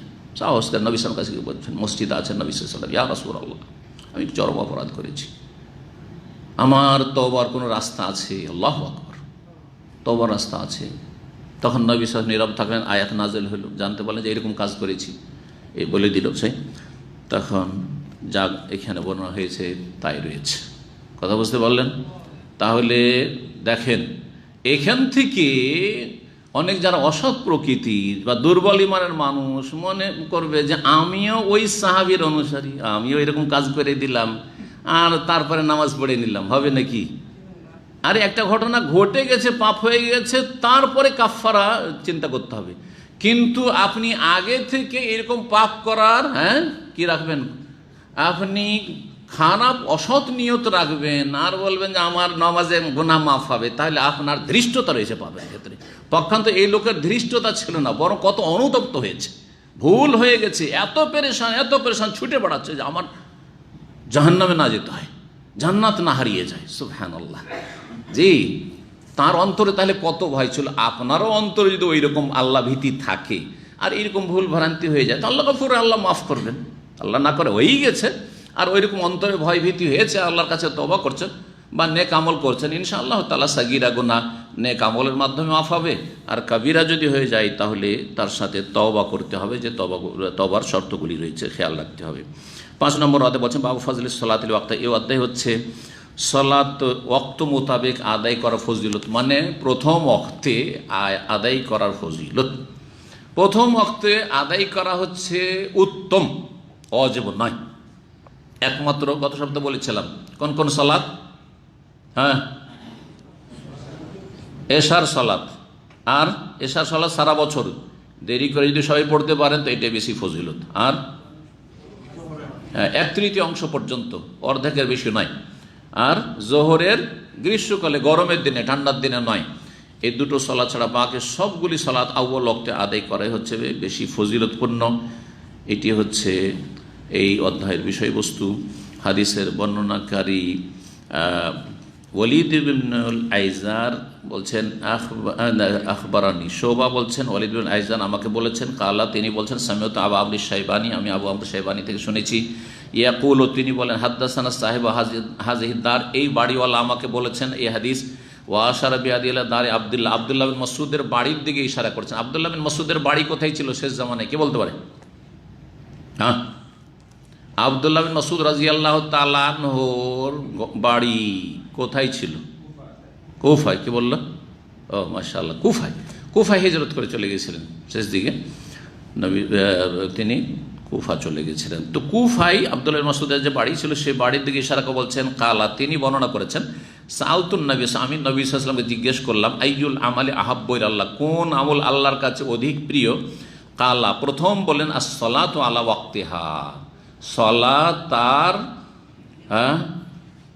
সলাত যথাসময়ে আদায় করা বা আউয়াল ওয়াক্তে আদায় করা। এখানে ওয়াক্তিহা মানে প্রথম ওয়াক্তে আদায় করা, এটা হচ্ছে মুস্তাহাব, উত্তম। আর ওয়াক্ত মোতাবেক আদায় করা, ওয়াক্তের ভিতরে হইতে হবে, এটা হচ্ছে ফরজ, এটা হচ্ছে ফরজ। আর ওয়াক্ত পার করা হচ্ছে, ওয়াক্ত একবারে শেষ ওয়াক্তে নিয়ে চলে যাওয়া হচ্ছে, যেমন আউয়াল ওয়াক্তে উত্তম, তেমনি শেষ ওয়াক্তে নিয়ে যাওয়া হচ্ছে অনুত্তম, মাকরু, আপত্তিকর কাজ। আর ওয়াক্ত পার করে দেওয়া হচ্ছে হারাম, নাজায়েজ কাজ। তাদের ক্ষেত্রেই কঠিন শাস্তির কথা আল্লাহ বলেছেন সূরা মাউনে, আল্লাযীনা আন সলাতিহিম সাহুন, যারা সলাত হতে উদাসীন, গাফিল। এমন গাফিলের গাফিল যে ফজরে সূর্য উঠে গেল, সূর্য উঠতে আর 10 মিনিট বাকি আছে, 15 মিনিট বাকি আছে, না, সাহুনেরা গাফিল আন সলাতি। আর এইরকমই আসর, মাগরিব হয়ে গেল, মাগরিবের পরে শুয়ে গেল, হ্যাঁ, এশা কাজা হয়ে গেল, এইরকম যারা। জি, তো আল্লাহ রাব্বুল হেফাজত করুন। বুঝতে পারলেন? তাহলে কয়েকটি অবস্থা, সলাত আউয়াল ওয়াক্তে আদায় করা উত্তম, শেষ ওয়াক্তে আদায় করা অনুত্তম, বিলম্ব করা। আর ওয়াক্ত পার করে দেওয়া হচ্ছে হারাম। আর ওয়াক্তের সময়ের আগে কেউ যদি আদায় করে তো সলাত হবে না, সলাত হবে না। কারণ যতক্ষণ পর্যন্ত ওয়াক্ত প্রবেশ করেন ততক্ষণ পর্যন্ত সলাত আদায় করলে কোনো সলাত হবে না। জি। কালা সুম্মাইয়ুন, তারপরে কোন আমল? কালা বিরুল ওয়ালিদান, তারপরে মাতা পিতার সেবা। তাহলে এই ইবাদত বন্দেগী আল্লাহর হকের ক্ষেত্রে সবচাইতে ভালো আমল, প্রিয় আমল হচ্ছে আল্লাহর কাছে সালাত। সালাত, সিয়াম, যাকাত, হজ, আরো যেসব জিকির, আজকার, তসবিহ, তাহলিল ইত্যাদি, তার মধ্যে সবচাইতে উত্তম হচ্ছে, কারণ সালাতের ভিতরে সবগুলি প্রায় আছে, সবগুলি ইবাদত বন্দেগী আছে। বাচনিক আছে, শারীরিক আছে, অন্তরের কলবি ইবাদত আছে, হৃদয়ের ইবাদত আছে, বহুমুখী ইবাদত বন্দেগী রয়েছে। আর মানুষের হকের মধ্যে সবচেয়ে গুরুত্বপূর্ণ হক হচ্ছে পিতা মাতার। এই জন্য বলছেন তারপরে সবচেয়ে প্রিয় আমল আল্লাহর কাছে হচ্ছে মাতা পিতার সাথে সদ্ব্যবহার করা। কালা সুম্মা আইয়ুন, তারপরে কোন আমল? কারাল জিহাদু ফি সাবিল, আল্লাহ রাস্তার জিহাদ, আল্লাহ রাস্তার জিহাদ করা। জিহাদ মানে শুধু লড়াই নয়, কিন্তু জিহাদ মানে কেতাল নয়, জিহাদ ব্যাপক অর্থ। জিহাদ মানে সর্বাত্মক প্রচেষ্টা চালা, সেটা বিভিন্ন স্তর। অন্তরের জিহাদ একটা, আর একটি হচ্ছে কথার দ্বারা, কলমের দ্বারা জিহাদ, দাওয়া ইলাল্লাহর জিহাদ, ইসলামী লিখনির জিহাদ, ইসলামী আলোচনার জিহাদ, ইলমের প্রচার, দ্বীনের প্রচার প্রসার বা ইলমের প্রচার, আর আলেম তৈরি করা, মাদ্রাসা যারা করছে এইসবও জিহাদের অন্তর্ভুক্ত, দাওয়ার কাজ যারা করছে এইসব জিহাদ। আর সবচেয়ে উচ্চ জিহাদ হচ্ছে প্রয়োজন হইলে শাসকের নেতৃত্বে সশস্ত্র লড়াই। সবগুলির নাম জিহাদ। জাহাদা ইয়াজহাদু মানে কি, বা জাহাদা ইউজাহিদু মানে কি? জাহাদা ইউজাহিদু থেকে জিহাদান মুজাহিদান, কেতাল ও মুকাতালা। বাবে মুফালাতের মসদার হচ্ছে দুটি, একটি হচ্ছে জিহাদ, একটি হচ্ছে মুজাহাদা। জাহাদা ইউজাহিদু মুজাহাদাতান ও জিহাদান, যেমন কাতালা ইউকাতুলু কিতালান ও মুকাতালাতান। সুতরাং মনে রাখতে হবে মুজাহাদা মানে হচ্ছে সর্বাত্মক প্রচেষ্টা চালা, নফসের বিরুদ্ধে জিহাদ করার প্রচেষ্টা চালা। নফস, মন চলে যাচ্ছে বিভিন্ন সময় পাপের দিকে। ফেসবুক আপনার আছে, ইসলামের খেদমতের জন্য রেখেছেন, কিন্তু পাপের দিকে মন চলে যাচ্ছে, ঝাদ করে ফিরিয়ে নিয়ে আসা। আর যদি না হয় তো আমি রাখবো না। যখন কয়েকবার চেষ্টা করলাম বাঁচতে পারছে না, তাহলে আমি রাখবো না এই পাপের দিক। যখন আমি নেকি করতে গিয়ে পাপ বেড়ে যাচ্ছে, তাহলে আমি এই নেকি না করে অন্য নেকি করব, যেই নেকিটা আমার পাপের সংমিশ্রণ হয় না। কথা বোঝা গেছে না? এগুলো হচ্ছে জেহাদ। জি, তো জেহাদ ফি সাবিলিল্লাহ। তারপরে বলছেন কালা হাদ্দাসানি বিহিন্না রাসূলুল্লাহ এই কথাগুলি বর্ণনা করেছেন। ওয়ালাউ ইস্তাজাদতুহু, আব্দুল্লাহ মাসউদ রাদিয়াল্লাহু বলছেন, যদি আমি আরও কিছু চাইতাম লাযাদানি, তাহলে আরও বেশি তিনি বলতেন, কিন্তু আর বেশি জিজ্ঞাসা করিনি। কিন্তু অন্য একটি হাদিস রয়েছে, বাহ্যিক তার সাথে অনেকে ভাববেন যে হয়তো দ্বন্দ্ব রয়েছে। সেটা হচ্ছে নবী সাল্লাল্লাহু আলাইহি ওয়াসাল্লামকে যখন জিজ্ঞাসা করা হলো কোন আমল সবচেয়ে আল্লাহর কাছে প্রিয় বা উত্তম, তখন তিনি বলছেন ঈমানুন বিল্লাহি ওয়া রাসূলিহি, আল্লাহ এবং রাসূলের প্রতি ঈমান। তাহলে সেখানে আল্লাহর প্রতি ঈমান বলা হয়েছে, আর এখানে বলা হয়েছে আস-সালাতু লিওয়াক্তিহা। জি হ্যাঁ, ঈমানের বহিঃপ্রকাশ সর্বপ্রথম কি? সালাত। ঈমান যে আছে আপনার অন্তরে, এর প্রথম প্রমাণই হচ্ছে 5 ওয়াক্ত সালাত। প্রথম প্রমাণ হচ্ছে 5 ওয়াক্ত সালাত। এটা একটা বিষয়। আর একটি বিষয় মনে রাখবেন যে ঈমান হচ্ছে বিশ্বাস এবং তার সাথে স্বীকৃতি। এটা হচ্ছে অন্তরের আমল, আমালুল কলব, অন্তরের আমল। অন্তরের আমলের মধ্যে অন্তরের আমল অনেক আরও আছে। পরোপকারী হওয়া, মানুষের ক্ষেত্রে খায়ের কল্যাণে জজবা রাখা, হিতাকাঙ্ক্ষী হওয়া, ইত্যাদি ইত্যাদি অনেক নেক আমল রয়েছে, আমলুল কলব। তার মধ্যে সবচেয়ে ভালো অন্তরের আমল হচ্ছে ঈমান, আল্লাহর প্রতি ঈমান। ওই রকমের যতগুলি শারীরিক দৈহিক এবাদত রয়েছে, তার বাচনিক, তার মধ্যে সবচেয়ে উত্তম এবাদত হচ্ছে, প্রিয় এবাদত হচ্ছে সালাত। জি, এভাবে দুটোতে সমন্বয়, বাহ্যিক দ্বন্দ্ব থাকলেও আসলে কোনো দ্বন্দ্ব নেই। 6 নম্বর অধ্যায় বলছেন বাবু আস-সালাওয়াতুল খামসু কাফারা। এই অধ্যায় হচ্ছে 5 ওয়াক্ত সালাত হচ্ছে গুনাহ মোচনকারী। 5 ওয়াক্ত যারা সালাত আদায় করে, নামাজ পড়ে, তাদের এর মাঝে যে গুনাহগুলি হয়, গুনাহ মানে কোন গুনাহ? সাগীরা, ছোট গুনাহ, বড় গুনাহ নয়, এগুলো কি হয়ে যাবে? মোচন হয়ে যাবে। এই মর্মে হাদিস 528 নম্বর আবু সালেম বিন আব্দুর রহমান প্রখ্যাত তাবি বর্ণনা করছেন আবু হুরায়রা রাদিয়াল্লাহু তাআলা আনহু থেকে, আন্নাহু সামিআ রাসূলুল্লাহ ইয়াকুল, আবু হুরায়রা রাদিয়াল্লাহু তাআলা রাসূলুল্লাহ সাল্লাল্লাহু আলাইহি ওয়াসাল্লাম বলতে শুনেছেন, আর আয়াতুম, আচ্ছা বলো তো, লাউ আন্না নাহরান ফি বাবি আহাদিকুম, যদি তোমাদের কারো দরজার সামনে একটি নদী থাকে। কারো বাড়ির সামনে নদী আছে আপনাদের মধ্যে? নদীর দেশে তো বাস করেন। বাড়ির সামনে না থাকলে পেছনে আছে, বাড়ির সামনে না থাকলে অনেকের পেছন দিকে আছে। আমি এমন এক এলাকায় এক সময় শিক্ষক ছিলাম, মদিনা আসার আগে কিন্তু আমি 4-4.5 বছর শিক্ষকতা করেছি। তো ওই সময় শিক্ষকতা যে এলাকায় করেছি, ওই এলাকাটাই ছিল মহানন্দা নদী। নাম শুনেছেন কি? উত্তরবঙ্গের লোকেরা জানা হতো মহানন্দা নদী। তো মহানন্দা নদী একেবারে তাদের বাড়ির পাড়ে। আর মসজিদ, মাদ্রাসা, আমাদের মাদ্রাসা ছিল সে ডাওরা মাদ্রাসা, বাগানে, আর বাগান থেকে নামলেই কি হচ্ছে আপনার নদী, সেই মহানন্দা নদী। আর সেখানে আশেপাশে কোনো মহিলা, কারণ বাগান, আর ওখানে জানে যে মাদ্রাসা ছাত্র বা শিক্ষকরা আসবে। তো মাঝে মাঝে সেই যুগে তো যুবক শিক্ষক, মানে 24-25 বছর বয়স বা তার কম, কারণ মদিনায় আসবো আর কি, বা 22-23 বছর বয়স, 19 বছর বয়সে দাওরা ফারে গেছে। তো ওই সময় মাঝে মাঝে ওই মহানন্দায় গোসল করতে যেতাম। তো বাড়ির সামনে, হাদিসে কি আসলে বাড়ির সামনে বা বাড়ির পিছনে যদি একটা নদী থাকে, আর সেই নদীতে দিনে একবার না, যাদের পাশের নদী, যখন তখন গোসল, আর বিশেষ করে পোলাপানকে তো বলতে হবে না। আমরা একসময় পুকুরে আর নদীতে এমন গোসল করেছি, খেলাধুলা করছি, যখন ভয় হয়েছে। একদিন আমার এক দাদা বলছে, ছোট তখন বয়স 12-13, আমার দাদা বলছে, আচ্ছা, আমার আব্বাকে তো খুবই ভয় করতাম, খুব রাগী মানুষ, ও খবর টবর রাখা নেই, তো ঘন্টা হয়ে যাচ্ছে, এই তো পুকুর থেকে উঠেই না। তো বলছে যে তোমার আব্বাকে আমি বলবো। আর যেমন বলেছে এই কথা, সাথে সাথে লাফ দিয়ে পুকুর থেকে উঠে গেছে। শুধু এই কথাতে কত ভয় ছিল, আতঙ্ক ছিল, যে বাপ জানতে পারলে খবর আছে, মানে মায়ের ছাড়ার কোনো কথা নেই। আল্লাহু আকবার।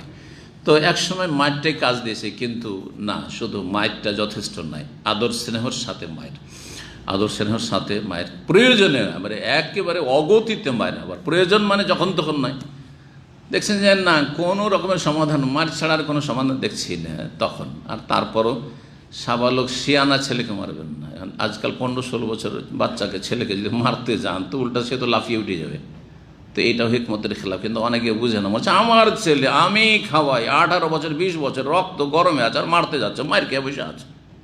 ও তো জানান আল্লাহর ভয় কি? 18 বছর 20 বছরের ছেলে কি আল্লাহর ভয় আর পরকালের চিন্তা হচ্ছে, বাপকে মারলে জাহান্নামে যেতে হবে, কাবিরা গুনাহ। আখ জাহান্নামে যাবে, জান্নাতে যাবে না, এগুলি জানে নাকি? সুতরাং আপনাকে একটু হুঁশ করতে হবে, আল্লাহ যেন বুঝার তৌফিক দান। জি, আচ্ছা বলো তো, যদি তোমাদের কারো বাড়ির দরজার সামনে কি থাকে? একটি নদী থাকে। ইয়াগতাসিলু ফিহি কুল্লা ইয়াউমিন খামসান, প্রতিদিন যদি 5 বার করে গোসল করে। মা তাকুলু যালিকা, এই সম্পর্কে কি বলতে পারো? ইউবকি মিন দারানিহি, কোন শরীরে ময়লা আবর্জনা থাকবে? 5 বার গোসল করে, ময়লা থাকবে? সাহাবীরাকে জিজ্ঞাসা করেন, কালু লা ইউবকি মিন দারানিহি শাই, বা লা ইয়াবকা মিন দারানিহি শাইউন। শাইউন হলে লা ইয়াবকা পড়তে হবে, আর এখানে শাইআন যেহেতু করা আছে সেজন্য লা ইউবকি পড়তে হবে। কোনো রকমের ময়লা আবর্জনা অবশিষ্ট রাখবে না বা থাকবে না। থাকবে না ফেল লাজিম, আর রাখবে না হচ্ছে ফেলে মুতাআদ্দি। তো 2 রকমের রিওয়ায়াত রয়েছে। কালা ফাযালিকা, না 5 বার গোসল করে আর শরীরে কোনো ময়লা থাকে, ফাযালিকা মাসালুস সালাওয়াতিল খামসে, এটি হচ্ছে 5 ওয়াক্ত সালাতের দৃষ্টান্ত বা উদাহরণ। ইয়ামহুল্লাহু বিহিন্নাল খাতায়া, বা বেহিল খাতায়া, কোনো রিওয়ায়াতে এখানে বেহি রয়েছে কিন্তু মশহুর প্রসিদ্ধ বেহিন না, কারণ তার মাধ্যমে এই 5 ওয়াক্ত সালাতের মাধ্যমে আল্লাহ গুনাহগুলিকে কি করে দেবেন? মুছে দেবেন। মাহায়ামু মানে মুছে দেবেন, নিশ্চিহ্ন করে দেবেন। কিন্তু কোন গুনাহ? এখন এই হাদিস যদি বাহ্যিক কেউ শুধু ধরে নেয়, এর মাঝখানে 5 ওয়াক্ত নামাজ পড়ি, এর মাঝখানে চোর চুরি করে, ডাকাত ডাকাতি করে, জেনা করে, খুন করে, আর কত রকমের জুলম অত্যাচার করছে, ঘুষখোর, সুদখোর, বেঈমান, আর কত রকমের জুলম অত্যাচার করছে, আল্লাহর হক নষ্ট করছে, আর নবীর হক নষ্ট করছে, বিদআত করছে, আর মুসলিম সমাজের হক নষ্ট করছে, বান্দার হক নষ্ট করছে, আর বলবে যে 5 ওয়াক্ততে তো সব ধুয়ে সাফ হয়ে গেল, ধুয়ে সাফ হয়ে গেল বললে চলবে? এই জন্য একটি হাদিস দিয়ে কোনো মাসলা সাব্যস্ত করা হচ্ছে গুমরাহি। এই জন্য অল্প বিদ্যা হচ্ছে ভয়ঙ্কর। নিম মোল্লা খাতরা ইমান, অল্প বিদ্যা কিন্তু ইমান ধ্বংসকারী, ইমান বিধ্বংসী। এই হাদিসের সাথে আরেকটা হাদিস লাগিয়ে এলেন, আরও স্পষ্ট হয়ে যাবে তাহলে বিষয়টি। যেটা হচ্ছে নবী সাল্লাল্লাহু আলাইহি ওয়াসাল্লাম কি বলেছেন? আস-সালাওয়াতুল খামস, ওইটাও সহিহ বুখারী মুসলিমের হাদিস। আস-সালাওয়াতুল খামস, 5 ওয়াক্ত সালাত, তাহলে 5 পড়তে হবে, 4 চলবে না। ওয়াল জুমাতু ইলাল জুমা, আর প্রত্যেকটি জুমা। ও রমাদান ও ইলা রমজান, আর প্রত্যেকটি রমজানের ফরজ, সিয়াম, সব ঠিক আছে। শুরু হয়েছে কি দিয়ে? 5 ওয়াক্ত সালাত 1 নম্বর, 2 নম্বর জুমা, 3 নম্বর হচ্ছে রমজান। এগুলি যদি ঠিক থাকে তাহলে মুকাফফিরাতুল লিমা বাইনাহুন্না, এর মাঝে যে গুনাহগুলি হবে সেগুলি মোচনকারী হবে। দেখুন এখানেও কাফফারা শব্দ কিন্তু এসছে, মুকাফফিরা, গুনাহ মোচন হবে, কিন্তু শর্ত এজাজতুনিবাতিল কাবায়েরু, কাবিরা থেকে যদি বেঁচে থাকা হয়, স্পষ্ট কাবিরা থেকে যদি বেঁচে থাকা হয়, তাহলে 5 বার গোসল করে ময়লা আবর্জনা দূর হবে। কিন্তু সেই ময়লা যদি আবার এমন মারাত্মক ময়লা যে আলকাতরার মতো লেগে আছে, হ্যাঁ কথা বোঝা গেছে না? আলকাতরার সাথে আপনি শুকুরের রক্ত অথবা আপনার পেশাব পায়খানা একবারে মিশিয়ে আর তারপরে মেখে আছেন, তো শুধু ডুব দিলে হবে 5 বার করে? ডুব দিয়ে পরিষ্কার হবে কার শরীর? যার শরীরে ময়লা আবর্জনা বেশি কিছু নেই, তাই না? অল্প স্বল্প আছে। ঠিক ওই রকমই একটি হাদিস আর আমরা পড়ে নিই, সেটা হচ্ছে বাবুন ফি তাযয়িস সালাতি আন ওয়াক্তিহা। এই অধ্যায় হচ্ছে সালাতকে তার ওয়াক্ত থেকে বিনষ্ট করা, মানে সালাত।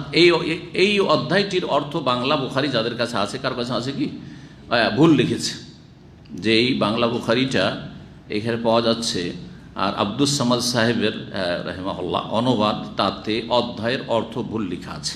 জি, এখানে রয়েছে সালাত বিনষ্ট করা, এই মানে দাইয়া ইউদাইয়ের মাসদার, সালাত বিনষ্ট করা আন ওয়াক্তিহা, তার সময় থেকে, মানে সময় পার করে সালাত আদায় করা, এটি হচ্ছে অপরাধ। এই বিষয় সম্পর্কে ইমাম বুখারী বলছেন, কিন্তু সেখানে অর্থ করতে গিয়ে তিনি লিখেছেন, অথবা যে কম্পোজ করেছে সে ভুল করেছে এটা, কারণ কপি পেস্ট করে, যারা কম্পিউটারে লেখে তারা কি করে, কপি পেস্ট করে কোথাকার কথা কোথায় লাগিয়ে দিয়েছে, বা সম্পাদনা ভালো হয়নি, সম্পাদনা ভালো করেনি, অসম্পূর্ণ।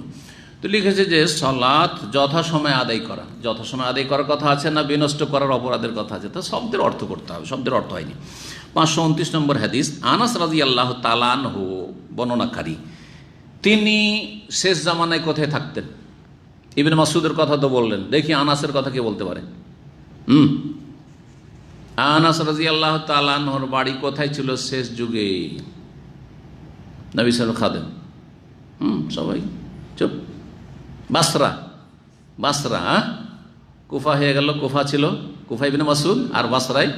আর সেই যুগে এর আগে এই দুটো শহর ছিল, বাগদাদ ছিল না তখন। বাগদাদ আব্বাসীয় যুগে বাগদাদ মানে বাগদাদ শহর গড়ে উঠেছে, কিন্তু উমাইয়া আমলে বাগদাদের কোনো অস্তিত্ব ছিল না, যেটা বর্তমান রাজধানী চলে আসছে। তো আনাস রাদিয়াল্লাহু বাসরায় থাকতেন। আর বাসরার গভর্নর ছিল সেই কুখ্যাত হাজ্জাজ বিন ইউসুফ জালেম। সে মানুষ বিরুদ্ধে জুলুম অত্যাচার করেছে। একটু যদি সন্দেহ হইতো যে এ খলিফাকে ঘৃণা করে, এ শাসককে বাদশাকে কি করে, ঘৃণা করে, এ আমার সাথে বৈরিতা রাখে, এ আমাকে ভালোবাসে না, মা রেখে ধরে নিয়ে খুন কর, এর কাজই ছিল এটা। এত বড় খুনি।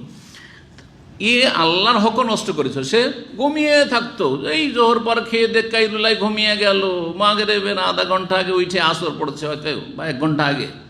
হ্যাঁ, যেমন আমাদের দেশের মযহাবীদের আসরের সালাত মাকরুহ ওয়াক্তে, তো ওই রকম করে বিলম্বে সালাত আদায় করতো। ফজরে রাতে ঘুমিয়ে আছে, দেরি করে ভোগ বিলাস করে। গভর্নর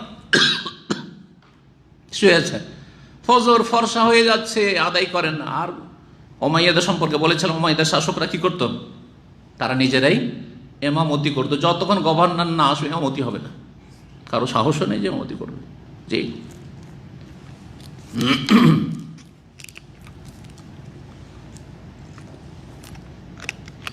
আনাস রাদিয়াল্লাহু তাআলা আনহু বাসরায় ছিলেন, উপদেশ দিয়েছেন এই জালেম শাসককে, কিন্তু পরোয়া করেনি, ক্ষমতার দাপট শোনেনি, প্রখ্যাত সাহাবীর কথা। তখন তিনি গেলেন দামেস্ক সফর করে, কেন দামেস্ক হচ্ছে রাজধানী, সেখানে খলিফা আছে। খলিফা সেই জামানার ছিল ওয়ালিদ বিন আব্দুল মালিক বিন মারওয়ানের যুগ। সেই ওয়ালিদ বিন আব্দুল মালিকের কাছে গেলেন অভিযোগ করতে যে আমাদের যে গভর্নর দিয়েছেন বাসরাতে, সে তো সালাতকে একেবারে বিলম্ব করে পড়ছে, সালাতকে নষ্ট করে ফেলল।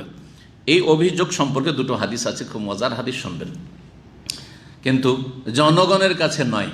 জনগণকে কি করেননি, এত বড় জালেম, তারপর জনগণের সামনে যদি বক্তব্য দিতেন আনাস রাদিয়াল্লাহু তাআলা, সবাই রাস্তায় বেরিয়ে যেত, খলিফাকে খুন করতে গিয়ে সবাই খুন হয়ে যেত হয়তো। বা ওই খলিফা বলছে, কি বলছে, যে গভর্নর জালেমকে, ঠিক কিনা?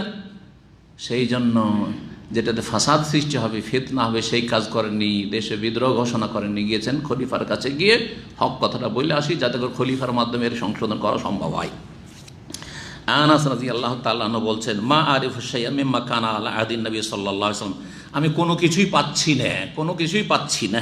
আরিফ মানে চিনতে পারছি না, মানে পাচ্ছি না, যার ওপর ছিল নবী সাল্লাল্লাহু আলাইহি ওয়াসাল্লামের আমলের, হ্যাঁ, যুগের আমল বা আদর্শ। কিলা, তখন তাকে বলা হলো, কেন পাচ্ছেন না? নবী সাল্লাল্লাহু আলাইহি ওয়াসাল্লামের জামানার কোনো আমল খুঁজে পাচ্ছি না। তখন সাহাবীরা বললেন, কেন? নবী সাল্লাল্লাহু আলাইহি ওয়াসাল্লামের জামানায় সালাত ছিল 5 ওয়াক্ত, এখনো 5 ওয়াক্ত সালাত হচ্ছে, জামাত হচ্ছে, হ্যাঁ, সালাত কায়েম হচ্ছে, মসজিদ আছে, দিন চর্চা হচ্ছে, সালাত। কালা আলাইসা সানাতুম মা সানাতুম ফিহা, তোমরা কি দেখতে পাও না যে সালাতের কি দুর্দশা করেছো তোমরা? সালাত আসরকে পড়ছো একবারে মাগরিবের কাছাকাছি, আর ফজরকে পড়ছো সূর্য ওঠার কাছাকাছি, 12টা বাজিয়ে দিয়েছো নামাজের, কি দেখতে পাচ্ছ না তোমরা? 530 নম্বর হাদিসে আরও বিস্তারিত এসেছে, যেখানে রয়েছে তার দামেস্ক সফরের কথা, সামদেশে বলছেন। এখানে এই আপনার বর্ণনা করছেন ওসমান ইবনে আবি রাওয়াদ আব্দুল আজিজের ভাই সামেতুজ জোহরি, প্রখ্যাত তাবি ইমাম জোহরি রাহিমাহুল্লাহ, তিনি সামদেশে দামেস্কে থাকতেন। ইবনে শাহাব জোহরি মুহাদ্দিস ছিলেন, তার কাছে শুনেছি ইয়াকুলু, তিনি বলছেন, দাখালতু আলা আনাস বিন মালিক বিদামাশক, আমি আনাস বিন মালিক রাদিয়াল্লাহু তাআলা আনহুর কাছে প্রবেশ করলাম দামেস্কে। ইবনে শাহাব জোহরি কোথায় থাকতেন? তাবেই দামেস্কে থাকতেন। আর ইরাক থেকে সফর করে গিয়েছেন কে? আনাস রাদিয়াল্লাহু তাআলা আনহু, গিয়ে কোনো একটা কক্ষে বিশ্রাম করছেন অথবা অবস্থান করছেন। সেখানে প্রবেশ করলেন তাবেই সাহাবীর সাথে দেখা করার জন্য, এই প্রখ্যাত সাহাবী নবীর খাদেমের সাথে।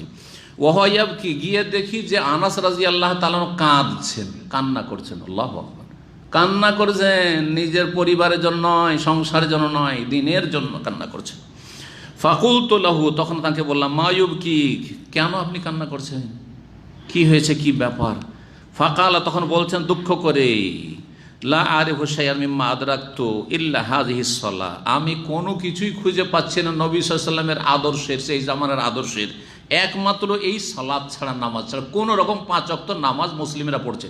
তার মানে সেই যুগে এত জুলুম অত্যাচারের যুগেও কোনো বেনামাজি ছিল না। একটা খুব গুরুত্বপূর্ণ শিক্ষা এখানে, আজকে বেনামাজিদের পাল মুসলিম সমাজে শতকরা 95 জন বেনামাজি, ইল্লা মাশা আল্লাহ, তারও বেশি বললে ভুল হবে না, একটা পরিসংখ্যান কিন্তু 98-এরও আছে, একটু কম করে বললাম, বড় দুঃখজনক বিষয়। আর সেই যুগে এত জুলম অত্যাচার জালেম শাসকদের, তারপরে বেনামাজি কেউ ছিল না। নামাজটা আছে, কিন্তু ওয়াহাজিহি সলাতু কাদ্দইয়াত, এই সলাতকেও নষ্ট করে দেওয়া হয়েছে, সলাতকেও বরবাদ করে দেওয়া হয়েছে। কিভাবে বরবাদ করা হয়েছে? ওয়াক্ত পার করে দেওয়া হচ্ছে, শেষ ওয়াক্তে নিয়ে চলে আসা হচ্ছে, একেবারে সময় শেষ হতে যাচ্ছে, খেয়াল খুশি গভর্নর আসছে আর সালাত আদায় করছে, কারও কিছু বলার ক্ষমতা নেই যে একটু অবলক্তে নামাজটা পড়েন, ভালো করে নামাজটা অবলক্ত হোক, বলতে পারছে না কেউ, এই জন্য তিনি কান্না করছেন। জি, তো গিয়েছিলেন তিনি সেই খলিফা ওয়ালিদ বিন আব্দুল মালিক রাহিমাহুল্লাহর কাছে অভিযোগ করার জন্য যে কোনো ব্যবস্থা নেন, আর সলাতটা অন্তত ঠিক থাক, আর এই উম্মতের সর্বশেষ যেটা উঠে যাবে সেটা সলাত। একটি হাদিস রয়েছে, সর্বশেষ যে উম্মতের উঠে যাবে সেটা হচ্ছে সলাত, আর সর্বপ্রথম যেটা উঠে যাবে সেটা হচ্ছে আল্লাহর বিধান দিয়ে সর্বস্তরে ফায়সালা করা, মানে রাষ্ট্রীয় পর্যায়ে দণ্ডবিধান কায়েম করা, ইসলামী বিধান কায়েম করা। এটা অনেক আগে উঠে গেছে, মানবরচিত বিধান এসে দখল করে নিয়েছে ইসলামের জায়গা, কথা বোঝা গেছে। আর যেটা ব্যক্তি জীবনের ইবাদত, যেটা করতে এখনও বাধা নিষেধ নেই, কোনো জালেম শাসক নামাজ পড়তে দেব না এমন কোনো জায়গা খুঁজে পাওয়া যাবে না মনে হয়। তারপরও অধিকাংশ মুসলিম বা প্রায় মুসলিম, ইল্লা মাশাআল্লাহ, বেনামাজি, আল্লাহ তাদেরকে হেদায়েত দান করুক এবং আমাদেরকে সালাতের আল্লাহ হেফাজত করার তৌফিক দান করুন। আল্লাহ রাব্বুল সমস্ত ফিতনা থেকে আল্লাহ বাঁচিয়ে রাখুন। ওয়া সাল্লাল্লাহু সাল্লাম নবিয়ানা মুহাম্মদ ওয়া আলা আলিহি ওয়া সাহবিহি আজমাইন।